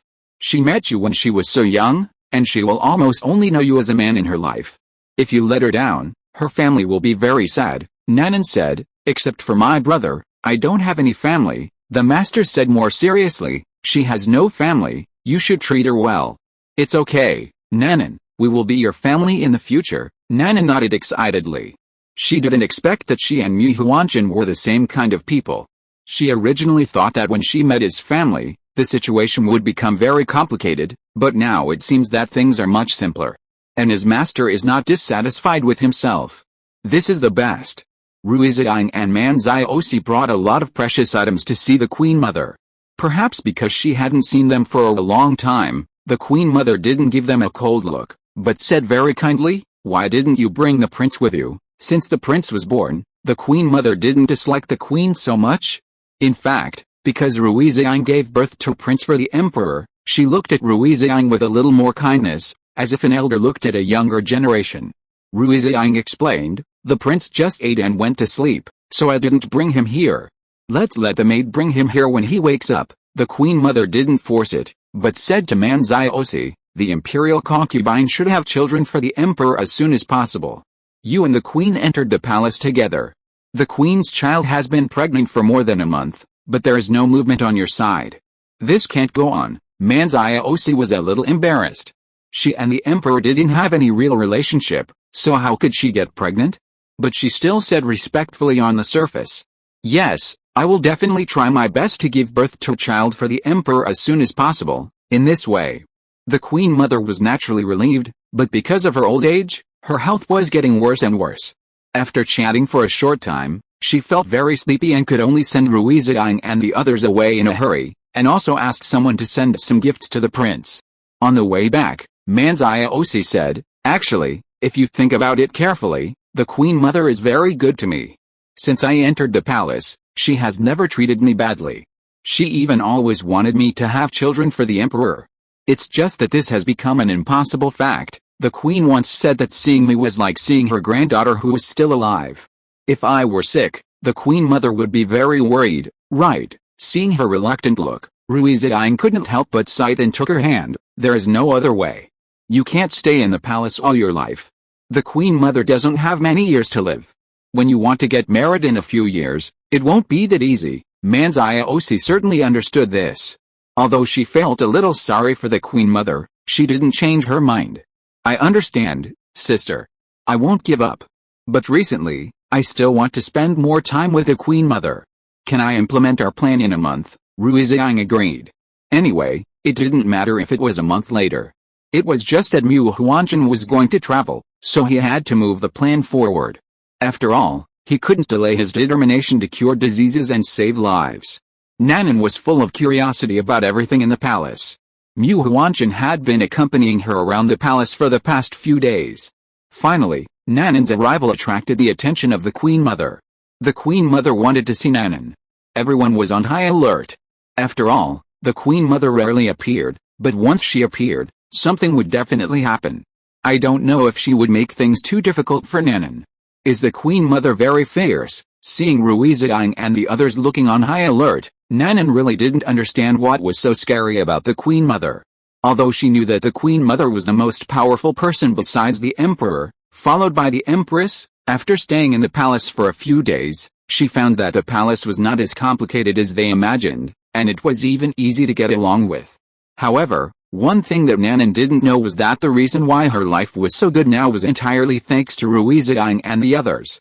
If it weren't for Rui Ziying and the others' protection, it would be almost impossible for her to stay in the palace. The reason why no one made things difficult for her was simply because there were no other concubines in the palace, otherwise she would have been bullied by other concubines long ago. Seeing her confused look, Rui Ziying really couldn't bear to destroy the beauty of the palace in her mind. The Queen Mother is not scary, it's just that the Queen Mother probably came to you because she had something to do, mainly because we can't guess what the Queen Mother is thinking. Chapter 265 Don't Let Her Fall. Nanan still didn't understand Rui Ziying's good intentions, and said nonchalantly, "It doesn't matter, I can go to see the Queen Mother, you don't have to worry about me." After seeing the Queen Mother, you will know what she wants to do. I believe the Queen Mother will not make things difficult for me. After all, I'm just a little girl. How could a respected person like the Queen Mother make things difficult for a little girl like me? There was some truth to what she said. Maybe the Queen Mother was just curious about Nanan and wanted to meet her, not to make things difficult for her at all. In that case, then you can go see the Queen Mother, but you can't be as casual in front of the clients as you are in front of us. You should at least think about what to say and what not to say. Don't talk nonsense. If you accidentally anger the Queen Mother, the consequences will be disastrous. Do you understand? Nanan rarely saw Rui Ziying's serious expression. She was so scared that she nodded immediately and said very obediently, "Don't worry, I understand here, I won't talk nonsense." Rui Ziying still felt a little uneasy, so she deliberately carried the prince with her. If the prince was there, the Queen Mother would definitely not deliberately embarrass Nanan. The Queen Mother seemed to guess that Rui Ziying and the others would come with her, so she didn't mean to take it to heart, but just looked at Nanan seriously for a while. "She's a nice little girl. I heard you brought her back from outside the palace," Rui Ziying said. "Nanan's brother is a minister of the court. The emperor thinks highly of him, but he is still relatively young and needs 2 years to train himself. Therefore, Nanan has lived in the palace for these 2 years. When her brother can take on important responsibilities, it will be time for her to get married." The Queen Mother has lived to such an old age that she naturally understands the key to this. Nanan is a member of the palace once she enters the palace. Even if she gets married in the future, she will have more rights to choose.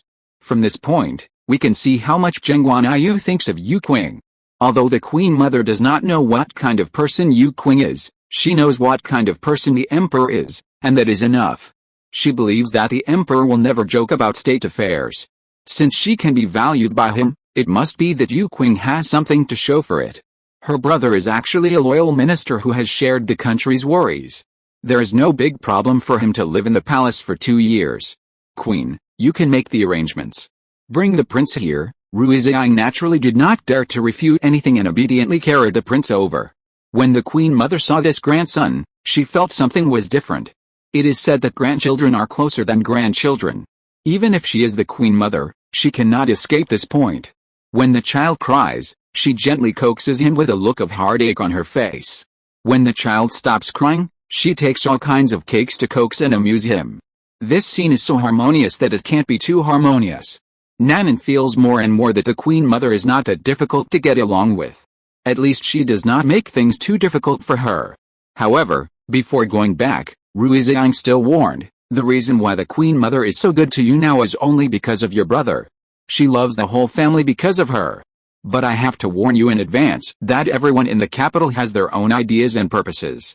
If a person suddenly treats you well unconditionally, then that person must have an unknown purpose to approach you, and it is very likely that his purpose is related to your brother. You must be wary of anyone in the capital now, so as not to cause trouble for your brother after he comes to the capital, especially when others try to approach you and please you. 9 out of 10 times they need your brother's help with something, but even if your brother enters the capital in 2 years, he is just an ordinary person.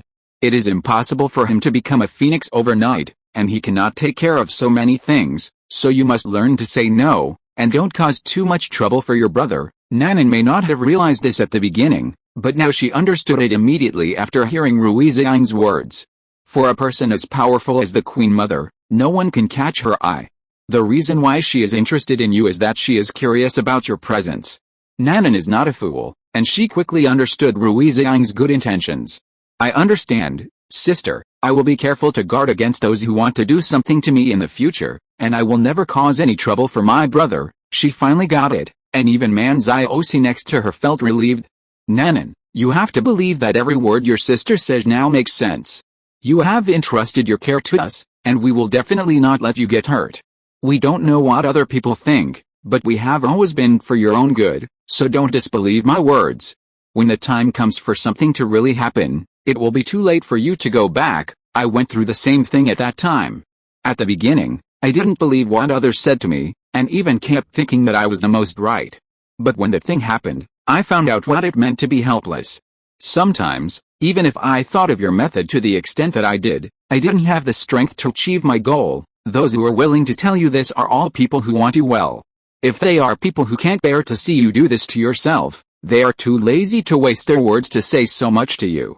What's more, your sister is a very kind person and she won't harm you." Nanan felt particularly ashamed. Before leaving, Her brother had specifically reminded her to listen carefully to her two sisters. Now, only a few days have passed, but she has already started to have rebellious thoughts. As expected, the flowers are so beautiful that they dazzle the eyes. She was short-sighted and actually misunderstood what Rui Ziying and the others meant. But in fact, in their eyes, her little thoughts were just childish games, as if they were transparent. They didn't take it to heart at all. The reason why they reminded her again and again was just because they didn't want her to fall into depravity. As a result, she didn't understand their good intentions and almost hurt herself. Now that I think about it carefully, it was really terrifying when I met the Queen Mother just now. The Queen Mother didn't mean to talk to me at all. She was just a little curious about her because of her brother. Chapter 266, The younger generation has no right to criticize the older generation. She thought that she must have been spoiled by the people in the palace, and she actually mistakenly thought that she could also have such great charm, but in the end she became a joke. It was really ridiculous. Thank you for waking me up, sisters, otherwise I might have been conceited. After all, Nanan was from a small place, and it was reasonable that she could not resist the temptation, so Rui Ziying never thought of blaming her. Go back, Rui Ziying did not intend to say more. If the other party could not understand, it would be futile. Some things should be stopped at the right time.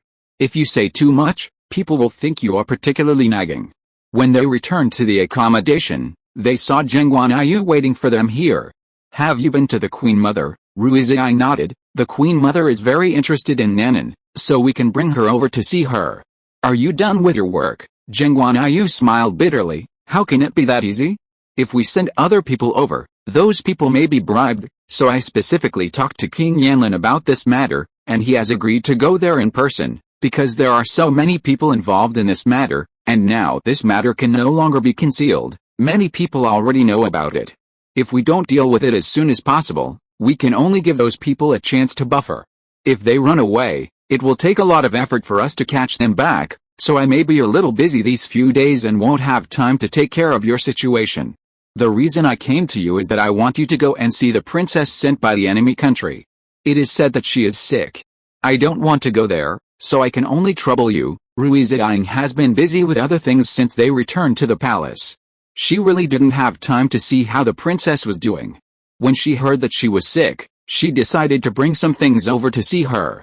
Geng Guanyu frowned. As the queen, it is a great gift for her to come and see her. How can I let you bring anything with you? Rui Ziying did not agree with Geng Guanyu's statement. It is not easy for the princess to travel to her country. Moreover, during the time we are not on the palace, we don't know if anyone will bully her.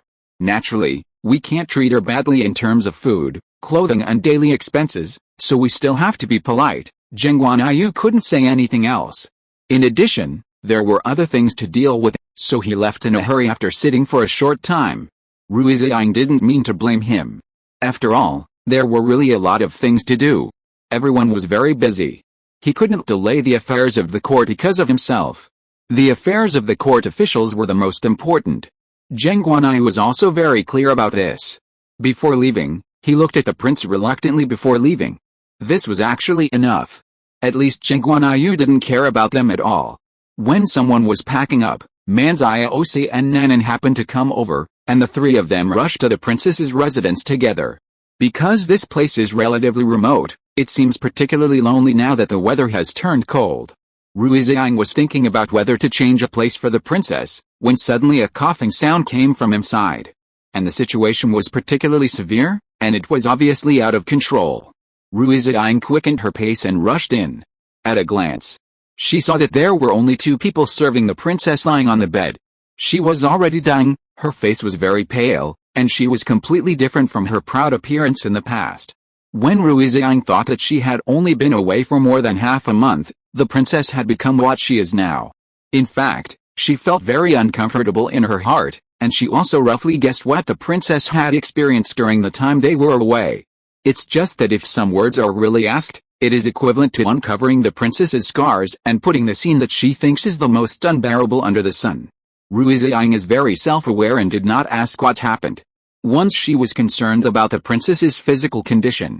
Princess, how do you feel? I brought you a lot of medicine. Why are you still standing there? Go and boil the medicine. The maid serving beside her finally came to their senses. hurriedly took the things from Rui Ziying's hands, and then went downstairs. Seeing their reactions, Rui Ziying probably understood how negligent they were when serving the princess on weekdays. Moreover, these girls were the personal maids brought by the princess from the enemy country, and they were sent from the palace. But where did the people they sent later go? The Queen Mother came to you, right? The princess nodded, and she didn't mean to hide it from Rui Ziying. A bitter smile appeared on the corner of her mouth. She actually knew that the Queen Mother didn't like her, but she didn't expect that her prejudice against her would be so serious in the future. Not only did all the maids on her side withdraw, but even her food, clothing and other expenses were deducted. The princess was obviously a little angry about this matter. The queen seems to be very busy recently. I sent people to invite you 3 times, but you didn't come to see me once. Rui Ziying also guessed that the princess was probably angry, but she didn't have any explanation for this matter, because it was impossible to explain it clearly. Rui Ziying couldn't be so stupid as to tell her that the reason she didn't come during this period was because she was out of the palace.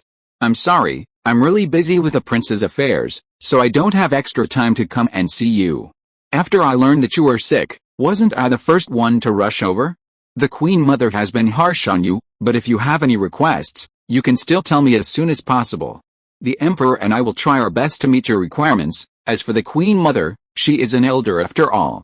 We, as younger generations, have no reason to criticize the actions of an elder, so we can only make it up to you as much as possible. Rui Ziying had no choice but to bring up her son as a shield. Only by bringing up the child's affairs would the princess not care too much. After all, the princess is also a clear-headed person. Although her personality is sometimes too extreme, it does not mean that she has no brains. The angry expression on the princess's face really eased. Since it's because of the prince, then I won't bother with you, but I do need a lot of things here.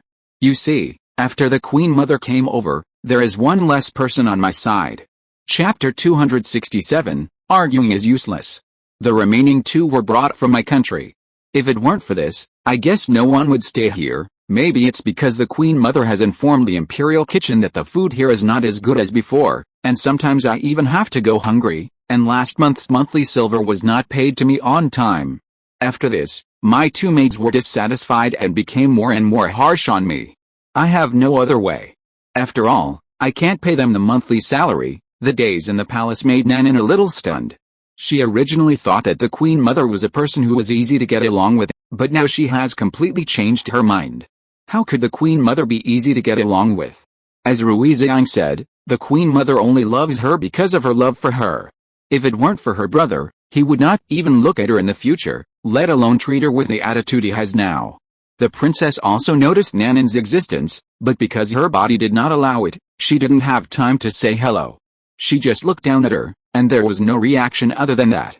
Nanan didn't really care about the princess' mocking look, but she didn't expect the princess' next words to make Nanan feel dissatisfied. The Emperor hasn't been to court recently. Does he have a new love? I thought he really did it because of the prince. It seems that the queen can't keep the Emperor's heart. Nanan hurried to defend herself. No. Don't talk nonsense. The Emperor and I are not in that relationship, the princess said disdainfully. What kind of relationship? You know a lot, kid. It seems that you have that idea, but the Emperor hasn't had time to favor you yet. After all, the Emperor has 3,000 beauties in the harem. How can it be your turn? Even this princess doesn't have this honor, and you're just a little girl. The Emperor's body is not fully developed. I might be interested in you? You shouldn't be sent by the queen, right? Is the queen's purpose to let you stay and seduce the Emperor so as to maintain her position in the Emperor's heart? Although she knew that the princess's words were meant as a joke, they were still a bit too much, so she warned her, Your Highness, please stop. Nanan is just a little girl. What's more, you are now like this and you still need her future husband to treat you, so please be gentle with your words. Nanan was so angry that her cheeks puffed up. She no longer had any good feelings for the princess. So what if she was beautiful? It's not good to be so poisonous. Rui Ziying is better. She is beautiful, gentle, and especially considerate. Rui Ziying didn't know that because of the princess, her status in Nanan's heart had risen to a higher level. She is now concerned about the princess's condition. Are you sick because you are angry? Although she didn't want to admit it, it was indeed the fact, so the princess nodded reluctantly, and then showed an embarrassed expression. I can't help it. This princess has been spoiled by my father since she was a child. When have I ever suffered such grievances? I even argued with the Queen Mother about this, and the Queen Mother almost sent me to the cold palace. Rui Ziying suddenly felt particularly sympathetic. It is indeed a bit unfair for you to come here, but you can't go back, you can only stay here and what I can promise you is to make your life easier in the future. Don't let such things happen again. If something like this happens, I will report this matter to the Emperor, and I will also discuss with the Queen Mother to try not to trouble you again in the future, the princess said nonchalantly. If the Queen Mother wants to come, let her come. Anyway, she can't do anything to me. At most, she will throw away all my things and transfer my people away. Can't this princess take care of myself? Manziosi said. Princess, please don't be so stubborn. The Queen Mother's methods are not as simple as you think. If she really wants to deal with you, she will definitely find a way to make you unable to stay in the palace. The reason why she didn't do so is not just for the Emperor's face. After all, you still have a certain value to the Emperor. The princess didn't like the tone of Manziosi's voice. She had to give Rui Ziying some face when she was in front of her, but Manziosi was just a concubine. What qualifications did she have to speak to her in a tone that even the queen didn't? You are just a noble concubine, or to put it bluntly, a concubine. What qualifications do you have to keep silent? Manziosi was infuriated. You don't still think you are the high and mighty princess you used to be. You have become an abandoned pawn of the enemy country. Do you really think you can gain a foothold here? Everything you have now is given to you by my sister. If it weren't for my sister's kindness, your life would be worse than it is now, but you don't know how to cherish it. You still have the nerve to mock me here. We are in the same boat. No, my situation may be a little better than yours.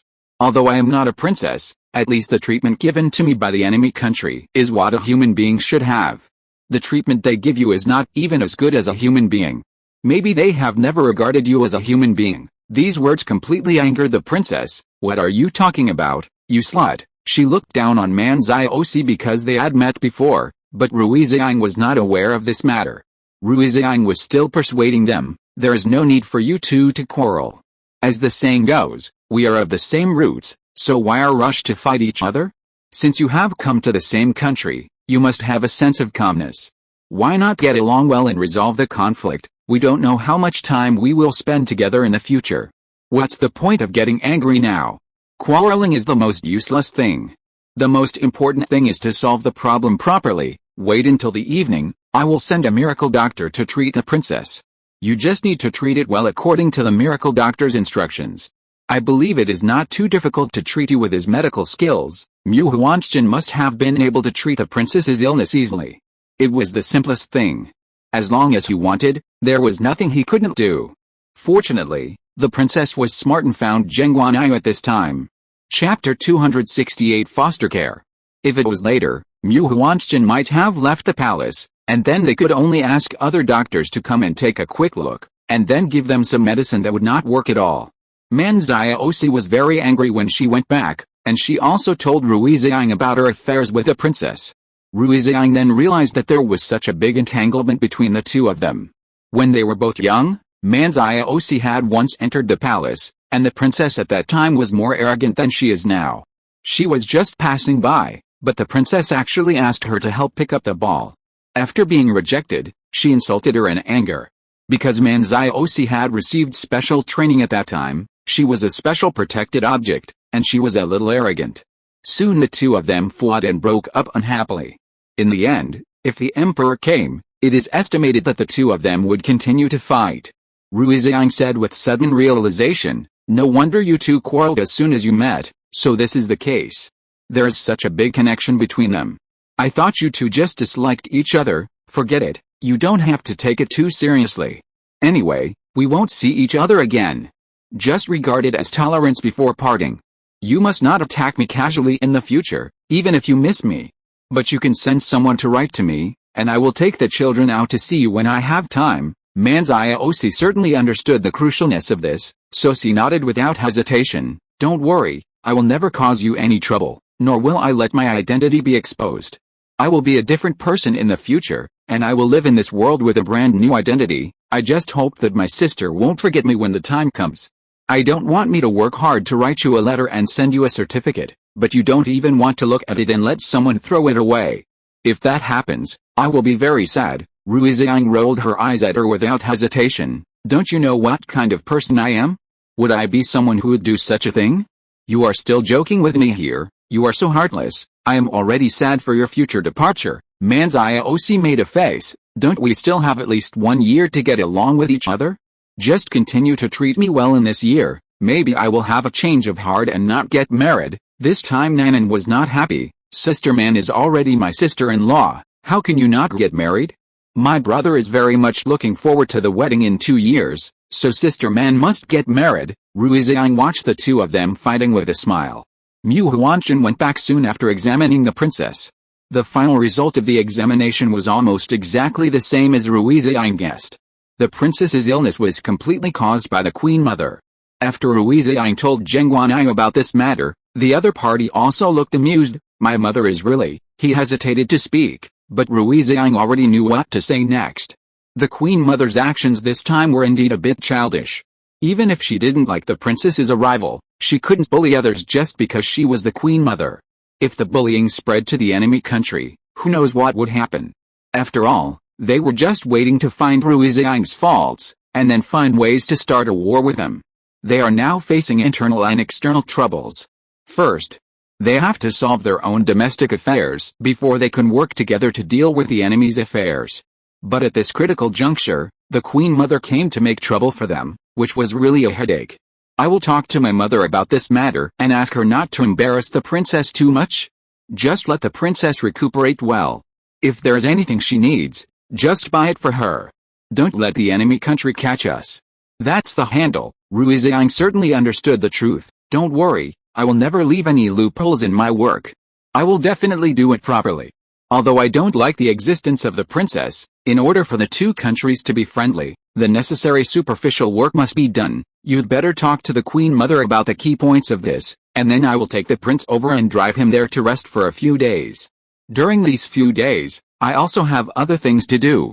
I want to go out of the palace to see my mother." Geng Guanyu didn't have any big opinions on this. Since Rui Ziying didn't go to the border, Mrs. Rui moved back to her previous house to live, supposedly to take care of her father's food and daily life. But Rui Ziying knew in her heart that the reason why her mother moved out was just because she didn't want to disturb herself. Maybe she felt that it was just a private world. Although her father was no longer at the frontier, he went to the military camp and was not at home on weekdays, so Rui Ziying could only visit her mother as much as possible. Don't let her mother be bored at home alone. She was still not used to the rules of the palace, and always felt that she was more comfortable at home. Perhaps the elderly would have such an idea. Rui Ziying had lived 2 lives, so she could naturally understand this, so she didn't plan to force it. Instead, she chose to compromise. Geng Guanyu suddenly said, "Take the child out tomorrow. I think your mother should be looking forward to seeing the child." Rui Ziying refused. "The child is still young and it's not appropriate to take him there. Let's send him to the Queen Mother for foster care for 2 days. What's more, I have other things to do. It's really inconvenient to take the prince with me." Geng Guanyu didn't ask Rui Ziying what important things she had to do. It was probably related to the imperial concubine. After all, the imperial concubine would move out in less than a year. Rui Ziying calmly prepared all these things in advance, so that the imperial concubine would be worry-free when she moved out. It was obvious that Rui Ziying would definitely go out with the imperial concubine tomorrow, and if nothing unexpected happened, she would bring a lot of money and buy a house outside. Let the imperial concubine live there for a few months, and after Yuqing attacked, they would be arranged to live together. It would also be a good idea to give the imperial concubine a better status, which would make it easier for the emperor to grant her marriage in the future. Chapter 269, Pre-Defense. Rui Ziying has considered everything. How could Geng Guanyu not help her? What could be happier than having a wife who doesn't need him to worry about anything? So he didn't have any complaints at all and left everything to them. "I know why you are going out this time. It's for the imperial concubine's matter, but if you start to take care of it now, isn't it a bit too early?" Rui Ziying didn't think so. Some things are better done earlier, so at least there won't be too much trouble. Geng Guanyu knew that he could never convince Rui Ziying of anything, and sometimes even talking too much would make the other party irritated, so he simply learned to be smart and said nothing. "Then you just do it. If there's anything that doesn't work, you can tell me." Rui Ziying shook her head. You'd better not get involved in this matter. I will arrange these things as an ordinary person. Once you are involved, it will not be something that an ordinary person can do. It may also attract the attention of other people, so you should try to avoid it if you can. Just don't cause trouble for me." Being inexplicably disliked by Rui Ziying, Geng Guanyu was also helpless, but he also knew that Rui Ziying was a person with a lot of ideas. "Okay, then leave it to you and the imperial concubine to do it. I will try not to cause trouble for you too, right?" Rui Ziying nodded very seriously, as if Geng Guanyu would only hold him back. Geng Guanyu was particularly hurt by this. "I am no longer of any use to you too, am I? You actually dislike me so much?" In order to comfort his injured heart, Rui Ziying deliberately leaned over and kissed him lightly on the face, as if perfunctory, but also as if to comfort him. When Rui Ziying left the palace this time, she brought Man Ziosi with her, but not Nanan. Although she liked Nanan very much, she was still young after all, and some things were not suitable for her to participate. Let the two of them go and prepare. When the things that needed to be dealt with were dealt with, Nanan would naturally know what they did. "It's so lively. Why are there so many people today?" Rui Ziying walked carelessly on the street, and replied casually, "We don't have much time to go out on weekdays, and we don't know the situation on the street at all. Maybe there are so many people here every day." Man Ziosi actually felt that there was some truth in it. Anyway, she would choose to believe Rui Ziying unconditionally. "Sister is right. Shall we go to sister first?" "Let's go to see my mother first. I haven't seen her for a long time." Originally, when Rui Ziying gave birth to her child, Mrs. Rui took care of her for half a month, but she left after half a month, probably because she didn't want to disturb the sweet time of Rui Ziying's family of 3. Mrs. Rui was watering the flowers in the yard. Perhaps because she had never expected Rui Ziying to come, she did not react for a moment. Who were the two people standing at the door? When she reacted, a look of surprise appeared on her face. She threw the kettle in her hand and walked over there. Although her face was full of joy, she kept complaining, "Why didn't you two tell me in advance before you came? Where is the child? Why didn't you bring it with you? Are you two the only ones here? Did the emperor agree? You two must not hide it." The emperor ran away secretly. If the emperor knew, he would definitely blame you two. Rui Ziying had a lot of things to say to her mother, but after being complained by her mother, she swallowed all the words she should and shouldn't say. "Mom, we are here to do some work. We passed by here and came to see you. How have you been recently?" "Mom is doing well. Next time you come over, remember to bring the child to me to see," Rui Ziying said embarrassedly. "The child is too young. It's not convenient to take him out now, so I didn't bring him out for Mom to see. But if you miss the child, you can go into the palace with us." Madame Rui refused without even thinking about it. "There are too many rules in the palace. Mom is not used to it. It's more comfortable to stay at home. Since the child is young, there's nothing we can do. We always have to consider the child. Let's talk about it after the child grows up a little. Are you too hungry? Come in quickly. I'll ask someone to prepare food for you. Even if you have to do business, you have to fill your stomach, right? How can you not come in and sit down when you arrive at the door of your house? What's more, you have rarely come back since you entered the palace. If you hadn't gone out to do business this time, you probably wouldn't have had time to come and see Mom. If you want to come and see me again in the future, it won't be that easy. Let me see if you have lost weight recently. If you have, you will become darker. Is it because you are too tired taking care of the child? Try to leave the child to the wet nurse. If you don't take good care of yourself, you will get sick in the future." Rui Ziying nodded. Although she knew that she didn't become like this because of taking care of the child, it was still a gratifying thing to be able to have the relationship with her mother. "Don't worry, I know everything. And I won't be tired. Taking care of a child is not as hard as I imagined. Most of the time it's the wet nurse who takes care of me. The child is growing well now. It's only been more than a month, and the child has changed a lot. I don't think you may recognize him next time you see him," Madame Rui said seriously. "How could I not recognize my own grandson? No matter what he looks like, blood mixes with water. We have the same blood flowing in our bodies." "Okay, mother, I'm just joking. But the child has indeed changed a lot. Even I am a little shocked. He is completely different from before." Madame Rui glared at Rui Ziying. "How can you be a mother like this? You make it seem as if you two have been separated for a long time. Children change a lot. Of course I know that. I brought you up when you were a child. How could I not know this? I'm just curious whether the child looks more like you or the emperor. It would be great if he looked more like you. But if he looked like the emperor, I guess the emperor would be happier, right? Chapter 270. Nothing serious. At this time, Manziosi couldn't help but say, in fact, if the prince looks more like his sister, the emperor will be happier. After all, the emperor likes his sister so much, so naturally he hopes that the child born will look like his sister. Madame Rui felt that there was some truth in this. At first, she thought that Rui Ziying would be wronged after entering the palace, but looking at the current situation, Rui Ziying not only did not suffer any grievances, but also lived a very carefree life. The emperor did not have 3 palaces and 6 courtyards, and there were no messy people in the harem. The relationship with the imperial concubine was as close as sisters. Is there any life more carefree than this? You are so lucky. You have never suffered any grievances since entering the palace. You have even been favored by the emperor and are as close to the imperial concubine as sisters. At the beginning, I was always worried that you would have a hard time. But since I have lived in the palace for a while, I found that things are not as complicated as I imagined. Your life is much better than I imagined. Rui Ziying and Manziosi looked at each other, exchanged glances, and said with some laughter, "We are really living a carefree life now, and there is nothing too complicated. By the way, you and I must tell you that I have asked another sister. She is not very old, but she looks very cute." Mrs. Rui didn't say anything after listening.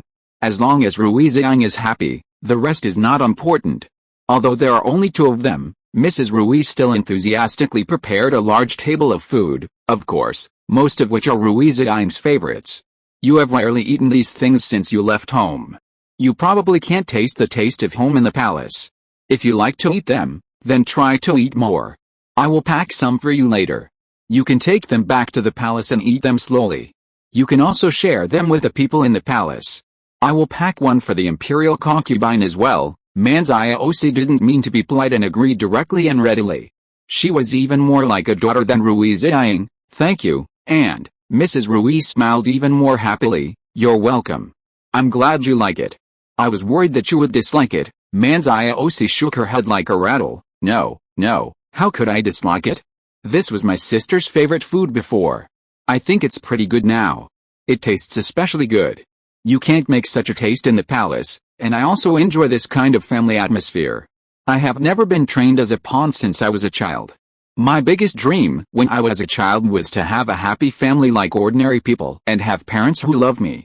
That's enough. Mrs. Rui suddenly felt different from being distressed, and her attitude towards her was even better than that towards Rui Ziying. "You are so pitiful. I didn't expect you to have suffered so much hardship when you were a child. You can come to me anytime you want in the future. You have such a good relationship with my daughter, and you will be my daughter in the future." Rui Ziying's eyes almost popped out. She never thought that Mrs. Rui would say such a thing, and suddenly she felt even more uncomfortable than when Manziosi competed with her for favor. Manziosi smiled. Okay, then I won't be polite. Sister won't be angry, right?" Rui Ziying felt that this sentence was particularly teasing. But she couldn't find any problem at the moment, so she could only shake her head forcibly, and said with a forced smile, "How could I be angry? We have been sisters for a long time, and we agreed to be sisters for life. Now isn't our wish come true? I should be happy." So after the meal, Rui Ziying and the others took large and small bags of things to look at houses nearby. They saw that this house was quite remote, and generally no one would come here. They could arrange a few servants to serve here, and their lives would be quite carefree.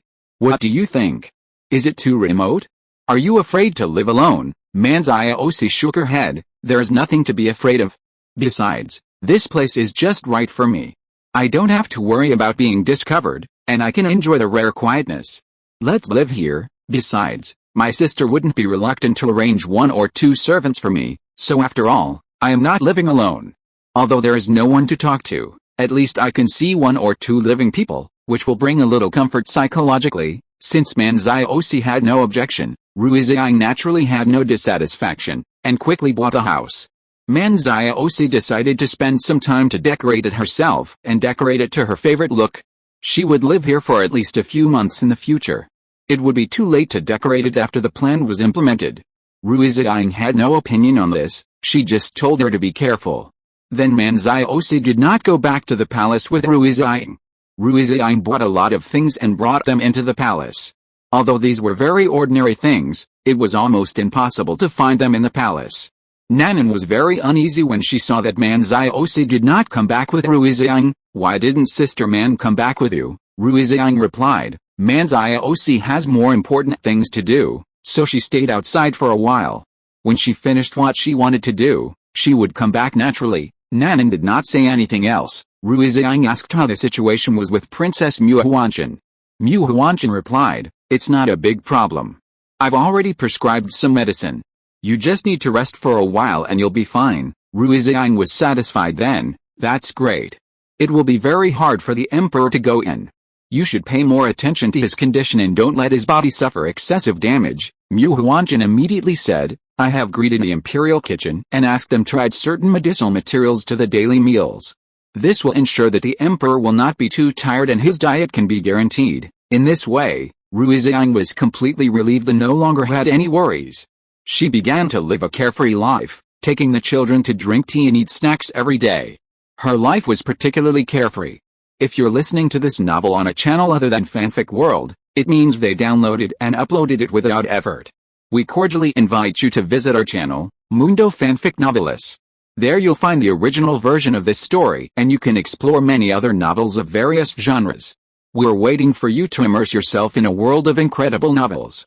Chapter 271 Interrogation of the Eunuch. Until one day, someone suddenly came to report that a palace maid had died in the laundry room where laundry was done. This was not a big deal, and Rui Ziying did not take it seriously at all. It was not until the news of the second and third deaths came that Rui Ziying finally realized that something was wrong. It was clear that someone was deliberately creating panic. But what was the purpose of the other party doing this? Was he targeting the entire laundry department?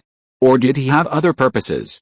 Rui Ziying decided to deal with the matter personally, and in order not to cause trouble for Geng Guanyu, she did not let Geng Guanyu know about this matter, and she came to the laundry department on her own.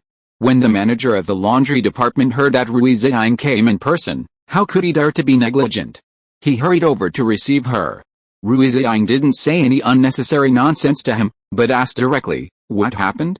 Why did so many people die?" Logically speaking, it was not Rui Ziying's turn to deal with this matter, but this was something that happened in the harem after all, and there were already many troubles in the court. What if the latter thing was related to the previous one? So Rui Ziying wanted to deal with this matter personally. When she saw the steward running over in panic, she knew that things must not be as simple as she imagined.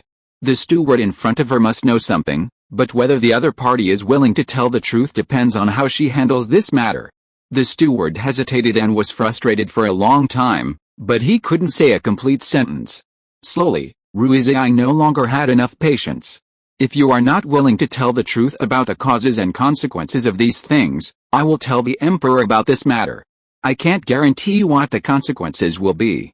If you tell me the truth now, I can help you block this matter and try not to let the emperor find out." Rui Ziying's words were very serious, without any lies mixed in them. In fact, the manager also understood that if Wang Sheng really knew about this matter, what kind of consequences he would face, and this consequence was definitely something he could not bear. After weighing the pros and cons, he decided to compromise. Anyway, even if he didn't say it, Rui Ziying's intelligence would sooner or later be able to find out this. In this case, it is better to tell the truth.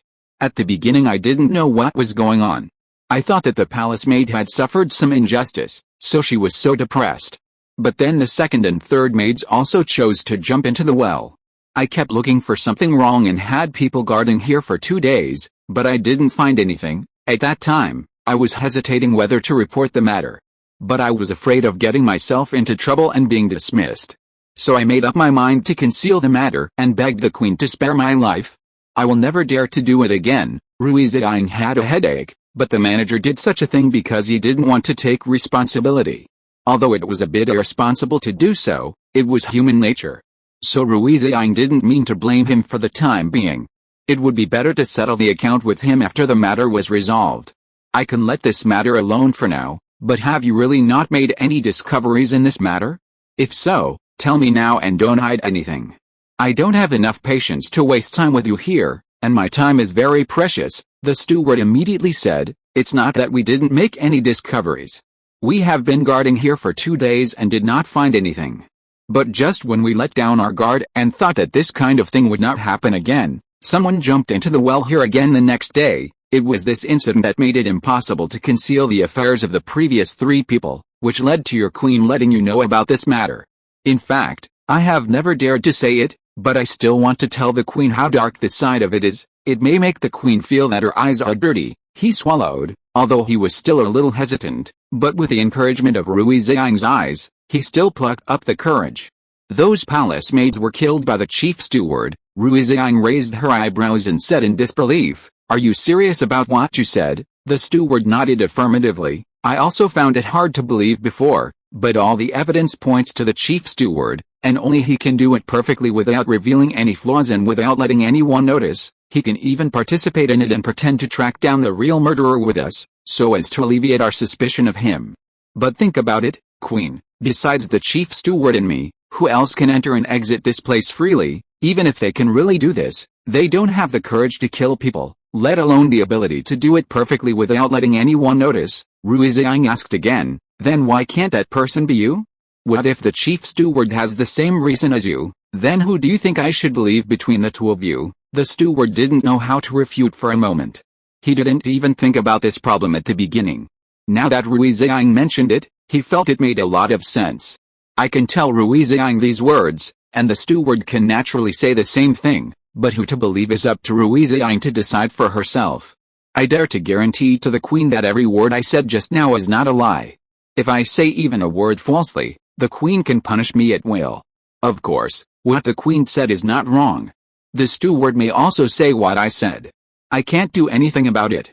After all, the mouth is on his body, and I can't control what he wants to say. I can only ask the queen to make the decision for me and not let him wrongly accuse me." Rui Ziying said casually, "What is the truth of the matter? I will naturally make a decision. Of course, before the people involved in the matter come out, I will not believe every word you 2 say. Call the steward over to me." The steward looked like a eunuch in his 50s. There were many wrinkles on his face, and he was a little hunched when he walked. Chapter 272, Suicide out of fear of crime. He also had a panic expression on his face. Rui Ziying had asked someone to take the steward away in advance, so that they could tell who was telling the truth and who was lying. If the 2 of them really gave the same reasons, it would only prove that one of them must be lying. "Tell me, what exactly happened to the deaths of those palace maids? It's best not to hide anything from me. I don't have any extra time to waste here with you." Rui Ziying's expression was very serious, as if she could not doubt it. As long as the person in front of her dared to lie, she could immediately tell whether what he said was true or false. The steward was a little hesitant at the beginning, but in the end, the reasons he gave were almost exactly the same as those of the previous steward. They both pushed the responsibility onto each other without hesitation, and even the reasons they gave were not the slightest bit different, as if they had discussed it in advance. Rui Ziying knew that this matter was not that simple, but she did not expect it to be so complicated. As she expected, not only did the 2 of them give exactly the same reasons, but she could not tell who was telling the truth. Rui Ziying said, "Then do you know that what you are saying to me now is exactly the same as what the previous person said? Did you 2 make arrangements in advance to fool me?" If she had not wanted to find out the truth, Rui Ziying would have had the 2 people dragged out and beaten to death. These 2 people are really going too far. They actually didn't make arrangements for themselves. It's simply unforgivable. The steward was obviously stunned for a moment, and a look of fear appeared on his wrinkled face. He seemed to be worried that Rui Ziying would not believe his words, and he was anxious to defend himself and knelt on the ground frantically. "Then, madam, you must believe me. I will never lie," Rui Ziying said. "The man in front of me also told me the same thing.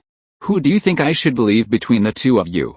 Should I believe that what he said is true, or should I believe you who came later?" This big shopkeeper was obviously not very courageous, and he seemed to have never seen a big scene, which made Rui Ziying feel very strange. Logically speaking, he was already so old, and he had been working in the palace. He had seen all kinds of big scenes, and he had never seen himself panic, so it was impossible for him to lose his composure in this situation. He was even more unpresentable than the steward just now, which was a bit unbelievable, so Rui Ziying needed to carefully determine what was wrong in this regard. The big steward dropped his head, and seemed to be struggling with how to answer, and was a little panicked that he would say the wrong thing. After struggling for a while, he finally raised his head and looked at Rui Ziying, and then said, "Your Majesty, don't you believe what I say? That steward has only been in office for 2 months. Everyone knows this. And if you really want to find out what kind of person he is, you can ask him." He didn't want to explain too much, but he was still trembling slightly, obviously a little scared. So Rui Ziying was even more puzzled. If this person was really wronged, why didn't he defend himself clearly? Is there something unspeakable? Or maybe he has enough confidence in himself to prove that this matter has nothing to do with him. Rui Ziying felt a little headache for a while. So she could only let the people go down first, and then called a few palace maids to ask about the situation. The conclusions she got were almost the same as what the head shopkeeper said. The steward who came here to work at the beginning was indeed only 2 months, and the death happened after he came, which was also very suspicious. Could it be that he really did it? Rui Ziying knew that what she wanted was the truth, so she would not easily believe anyone before the truth came to light. Therefore, no matter how credible their words were, Rui Ziying did not take them seriously.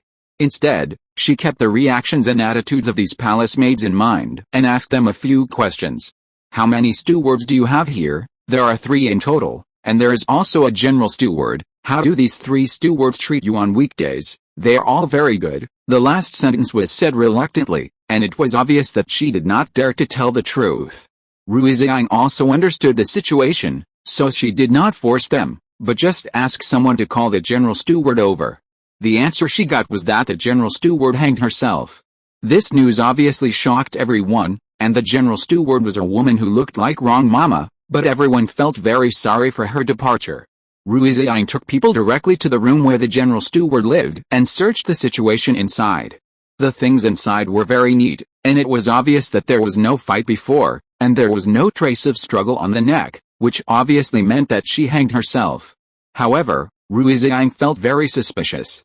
She had already learned about this matter and came here, obviously to give these palace maids justice. If the chief steward was wronged, then she could clear her suspicion by coming here. Even if this matter was really related to her, she should have cooperated with her investigation with the fluke mentality. How could she choose to hang herself at this juncture? Is it really what everyone said, that she committed suicide out of fear of crime? Everyone discussed it one by one, and almost put all the charges on the chief steward. Just because she committed suicide, she was forcibly given the title of committing suicide out of fear of crime. The death of the chief steward was too tragic, wasn't it? How could she be so depressed? Don't you understand? That means she was the one who killed people in the first few kilometers. She was afraid that the queen would find out about her, so she committed suicide in advance to avoid suffering. No way. The chief steward was very nice to us on weekdays. How could she do such a thing? What's more, there was no conflict between those palace maids and the chief steward, so there was no need for her to do this, right? You don't understand this. Even if they had a conflict, they wouldn't let us know. I heard the chief steward arguing with someone some time ago. Chapter 273, Scars Revealed. Really?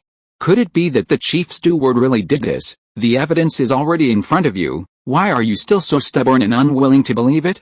If she didn't do it, why did she hang herself? Poor new steward, he thought he could hold on to his aunt's thigh, but he didn't expect that his aunt died just 2 months later. It seems that the chief steward will take over the position of the chief steward.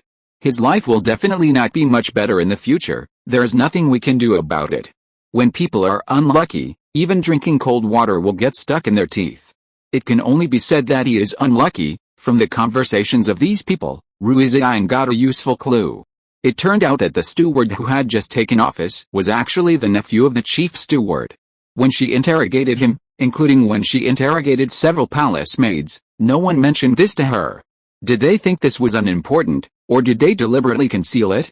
It is not too early to draw a conclusion now, but one thing is certain, there is an unknown secret between the two. What exactly this secret is, I am afraid only they themselves know. Rui Ziying did not tell anyone. After asking everyone she should ask, she returned to the palace. No one knew what she was thinking. In fact, she had been waiting. She was waiting for the truth to surface and for that person to show his true colors. Rui Ziying actually had the answer in her heart and knew what was going on. However, She still needed some evidence to prove that it was indeed that person who did it. When there was enough evidence, she would naturally not sit and wait for death. When the nanny saw Rui Ziying coming back, she hurriedly took the child out. "My queen, look at the prince, he is so happy to see you back." Although Rui Ziying was thinking about something, she still took the child in her arms and gently coaxed him for a while. The child was very well behaved. When he saw Rui Ziying, he laughed non-stop. The giggles were very cute, and her heart melted. It wasn't long before Man Ziying came, and Rui Ziying returned the child to the nanny. "Are you done?" Man Ziying shook her head. "There are too many things to take care of. I can't handle it all by myself, so I would like to ask my sister for help and assign some people to me." Rui Ziying smiled. "Actually, you don't have to go in person. You just need to draw what you want, and I will let others help you with the other things." Man Ziying thought about it and felt that what Rui Ziying said made some sense, and she always believed in Rui Ziying's words and had absolute trust in Rui Ziying, so she readily agreed. "What my sister said is true. I'm almost exhausted these past few days. In that case, I'll leave it to you. I need to have a good rest for 2 days," Rui Ziying said. "I'm afraid that's not possible. Something happened in the palace recently and I need your help to deal with it." When Man Ziying heard what Rui Ziying said, she immediately became interested. "What happened? Has my sister ever encountered trouble?" Rui Ziying smiled and said, "I'm not a god. I'm just an ordinary person. How can I not encounter trouble? Moreover, this matter is more tricky. Let me tell you carefully." Then Rui Ziying told her what happened in the palace, including her own guess. Man Ziying was so angry after hearing this. "I thought those ministers were outrageous enough. But I didn't expect these slaves to play tricks one by one. In order to climb up, they would do anything, even such a thing." Rui Ziying shook her head helplessly. "There's nothing we can do about it. Everyone wants to climb up, and if they want to climb up, they must have a stepping stone. The general manager is just a stepping stone passed to them. It's okay for them to use the general manager as a stepping stone, but they also put all the blame on her. It's really shameful and hateful, but everyone is selfish. It's not excessive to do this for their own selfish desires. What's excessive is that they have involved too many people for no reason, and I guess there must be some unknown secrets behind this, which I don't know. How dark it is, we still need to investigate carefully, but we must not alert the snake and let them notice it. Not many people know you, so I want you to disguise yourself as a little palace maid and sneak in. What do you think? Although you may have to endure hardships, you know martial arts, and no one can touch you. Besides, I will arrange people to protect you secretly." Man Ziying said nonchalantly. "Leave this matter to me. I want to see how dark the scene is. Although I have been a little tired during this period, it doesn't matter." Rui Ziying poured her a cup of tea personally. "You have a good rest tonight. I will send someone to arrange you there tomorrow. You are so beautiful. You will be able to find out the cause of the death of those palace maids." In a short time, Man Ziying was inexplicably praised by Rui Ziying for her beauty, and she suddenly felt overjoyed. "Sister, do you think I am beautiful?" Rui Ziying knew that she was starting to be conceited again, but she still followed her words. "You are very beautiful. Otherwise how could you be arranged to be an undercover agent beside the emperor?" This was like exposing her own scars, and Man Ziying immediately refused to accept it. "Sister, can you please not bring up the past? You don't know how much harm this incident has caused me, and you don't know how sad I am now," Rui Ziying said with a smile. "I don't want to use this matter to irritate you, but I am telling the truth. Okay, you should have a good rest. I will ask someone to invite you over for dinner, and I will cook for you myself." Man Ziying's mood immediately improved a lot. "Then I won't be polite." "Sister, are you cooking for me alone?" "Nonsense, Nanan is with me Huanchan now, and the emperor has other things to do. He has no time to come to my place for dinner, so it's just the two of us eating together tonight." "That's great, then I won't be polite. To be honest, Nanan is sticking with me Huanchan all day long, and I feel redundant." Chapter 274 Chat with a System. That can't be helped. After all, they haven't been together for long. Even if the novelty hasn't worn off yet, it's normal for them to be together. If they don't get along now, do you still expect them to have a good relationship after they get married? Although people in this era pay too much attention to the difference between men and women, Mu Huanchan and Nanan are not very old, so naturally they don't care about these things. In addition, they have already regarded themselves as each other's people, so there is no sense of boundaries. After Manziosi went back to rest, Rui Ziying quickly arranged an ordinary identity for her, and decided to send her to the laundry bureau early tomorrow morning. Rui Ziying also specifically inquired about the form in which people were sent to the laundry bureau. Because this mission was special, Manziosi must be exactly the same as those people, and no special features could be seen, otherwise their plan might be forced to fail before it could be carried out. After everything was arranged properly, it was already late at night. The palace was extremely quiet. Except for the occasional bird calls, no extra sounds could be heard. The maids and eunuchs knew very well that it was time for the masters to rest. They even lowered their footsteps when they walked, fearing that they would accidentally wake up the masters and then be punished. Rui Ziying was not asleep. Instead, she made herself a pot of tea in the yard, lay on the recliner, and swayed at the moonlight tonight. The moon is very bright tonight. After coming here, everything has changed. Perhaps the only thing that has not changed is the full moon above my head. Compared with the one in my hometown, it is brighter, rounder, and bigger. But Rui Ziying feels that it is not as good as her hometown. But after all, she can't go back. It's redundant to miss the past. It's better to live well in the present. What's more, she and Geng Guanyu already have a child now. The child is so well behaved and cute. He was made the prince at birth. If she leaves now, she will feel a little unwilling. From another perspective, she also knows that she is now a winner in life. As a queen in previous dynasties, it was impossible to have both power and the emperor's favor at the same time, but now she has all these things. How many people envy her? So to put it bluntly, she didn't really want to go back, but occasionally when she thought of the place before, she would feel a little regretful, regretting that she hadn't had time to make a career, and came here in a daze. Fortunately, after coming here, she didn't let herself down again, nor did she lie in bed in the dark like before, but was forced to get used to the customs here and became a pretty good queen. System, come out and chat. Rui Ziying was bored, so she simply summoned the system. What is your purpose? At the beginning, you asked me to assist Manziosi, and most of the tasks you issued were related to her. But since our relationship improved, you disappeared and never appeared again. Occasionally, 1 or 2 tasks were issued, but they had nothing to do with me. So what is your purpose in following me? Did you bring me into this world just to laugh at me? Or did you want me to match Manziosi with the emperor? Rui Ziying really couldn't figure out what the purpose of the system was, but one thing was certain, it had nothing to do with her. And now the system should have started to rot. After all, the direction of her current development had nothing to do with it. The system finally spoke. I have no purpose now, and because you did not complete the task I assigned within a short time, you have no way to return to the previous world. Rui Ziying said indifferently, I already have my child in this world now. Do you think I can go back to the previous world? Even if you ask me to go back now, I will never agree. Besides, I'm doing very well here. It's really boring to go back. After all, it's really rare to be a queen. If I go back, I have to be an ordinary office worker and live a 9-to-5 life every day. Just thinking about that kind of life is terrible, although there will be some difficulties here now. As long as I want to solve them, I can definitely do it, and life here is really free and easy. The system seemed to sigh, which surprised Rui Ziying. It turned out that the system would sigh? What do you mean? The worst that can happen is that you feel particularly disappointed in me because I didn't do what you wanted, right? Even if I'm really disappointed in you, you shouldn't be so sad, right? The system said, it doesn't matter. I've seen through it. In fact, I had a premonition of the ending from the beginning. It would definitely not be as beautiful as I thought, but I didn't expect that you would develop the plot to be completely different from before. Rui Ziying couldn't help laughing. The current plot development is indeed very different from the past, and it can even be said to be completely different. After all, she didn't think that she would accept Geng Guanyu in the end, and that she and the other party had progressed to this point, and even had a child between the two of them.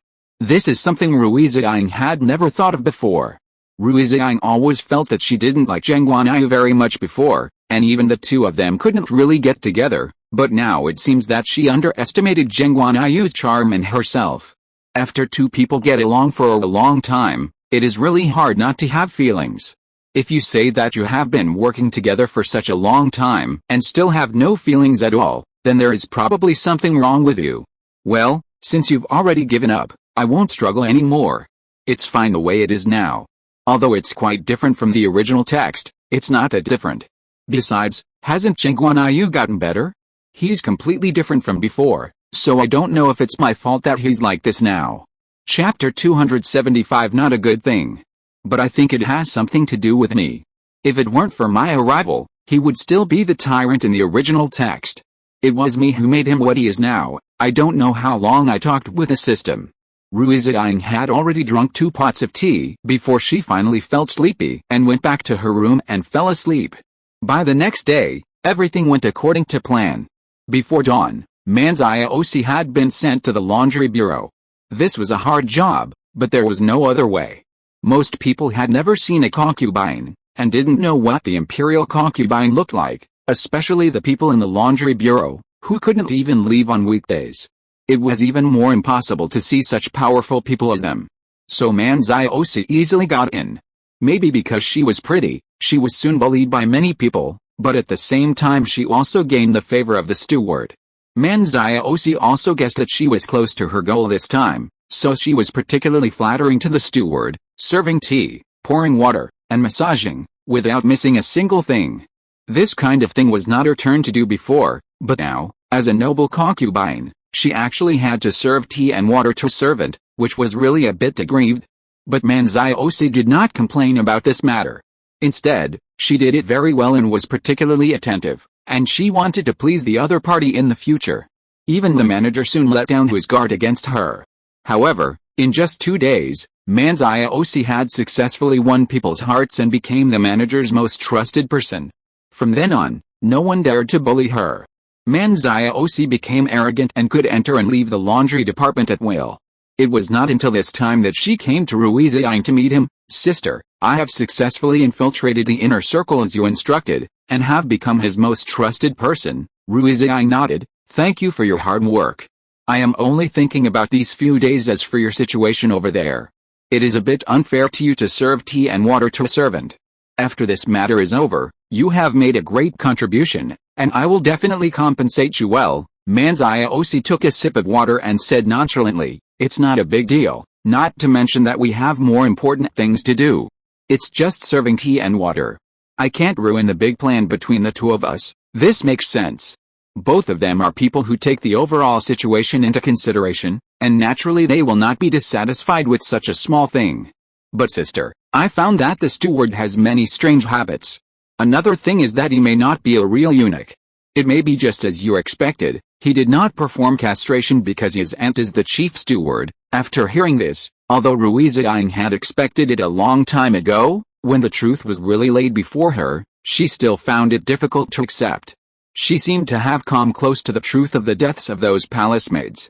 She couldn't help feeling a little sad. The side you will see next will definitely be dirty. You have to hold on and remember to consider the overall situation. Manzio agreed without hesitation. Don't worry, sister, since I promised, you have to hold on, then I will never let you down. You can leave the matter to me, no matter how difficult it is. I will do my best to do the best. He trusts me very much now, even if I leave casually. He will not doubt me, but after all, I can't stay here for too long. I'm going back now. Sister, if there is anything, you can send me a message. I will come out by myself. Rui Ziying nodded and said, I'll send someone to send you to my special laundry person, so that you can come and go here often without arousing anyone's suspicion. Manziosi nodded and agreed, and soon returned to the laundry bureau. This place is almost exactly the same as when she just left, without any change, but these ordinary palace maids look at her with a little bit of something wrong. Manziosi had long been accustomed to being looked at in this way. She was just a newcomer, but in a short time, she was valued by the steward, and could often follow him and come and go freely. This was something that many people envied. Manziosi actually knew that if she hadn't come here, this position would belong to someone else, so it was understandable that they were jealous of her. Therefore, she didn't mean to bother with these people. As long as what these people did was not too excessive, she would naturally not bother with them, nor would she choose to settle the score after the game. But if they really pushed their limits, she was not a soft person. After all, she was a concubine, and she had the strength to kill an ordinary servant. The steward is calling you over. A maid was obviously jealous and said in a very impolite tone. Manziosi nodded and went to the steward. When the steward saw her coming, he immediately smiled. You are finally here. Where have you been? What took you so long? Manziosi had no intention of hiding this, and directly said honestly that she went to Rui Ziying's place. However, the steward frowned. You said you went to the queen. Did the queen ask you any strange questions? Manziosi probably guessed that the steward was more cautious, probably because he was afraid that Rui Ziying would ask about the chief steward and the few palace maids who died before. So she said, no, I told the queen that I'm new here and don't know much about things here, but the queen still decided to let me visit her palace from time to time. The steward raised his eyebrows and showed a conflicted look. Could it be that the queen wants to know something from you? Did the queen ask any other questions? Manziosi shook her head. The queen said that I'm very beautiful. She must want to promote me to a higher position. The steward nodded thoughtfully and looked at her pretty face. You are indeed very beautiful, but I have to remind you that the queen likes you too much. It's a good thing for you to be silent, because women are record-keeping, and your good looks pose a threat to the queen. End of this chapter. Thank you very much for reaching the end. Don't forget to like. Looking for more exclusive content and immediate access? Subscribe to our Patreon. Remember, every like, subscription, or donation encourages us to continue. Thanks to everyone. See you in the next video.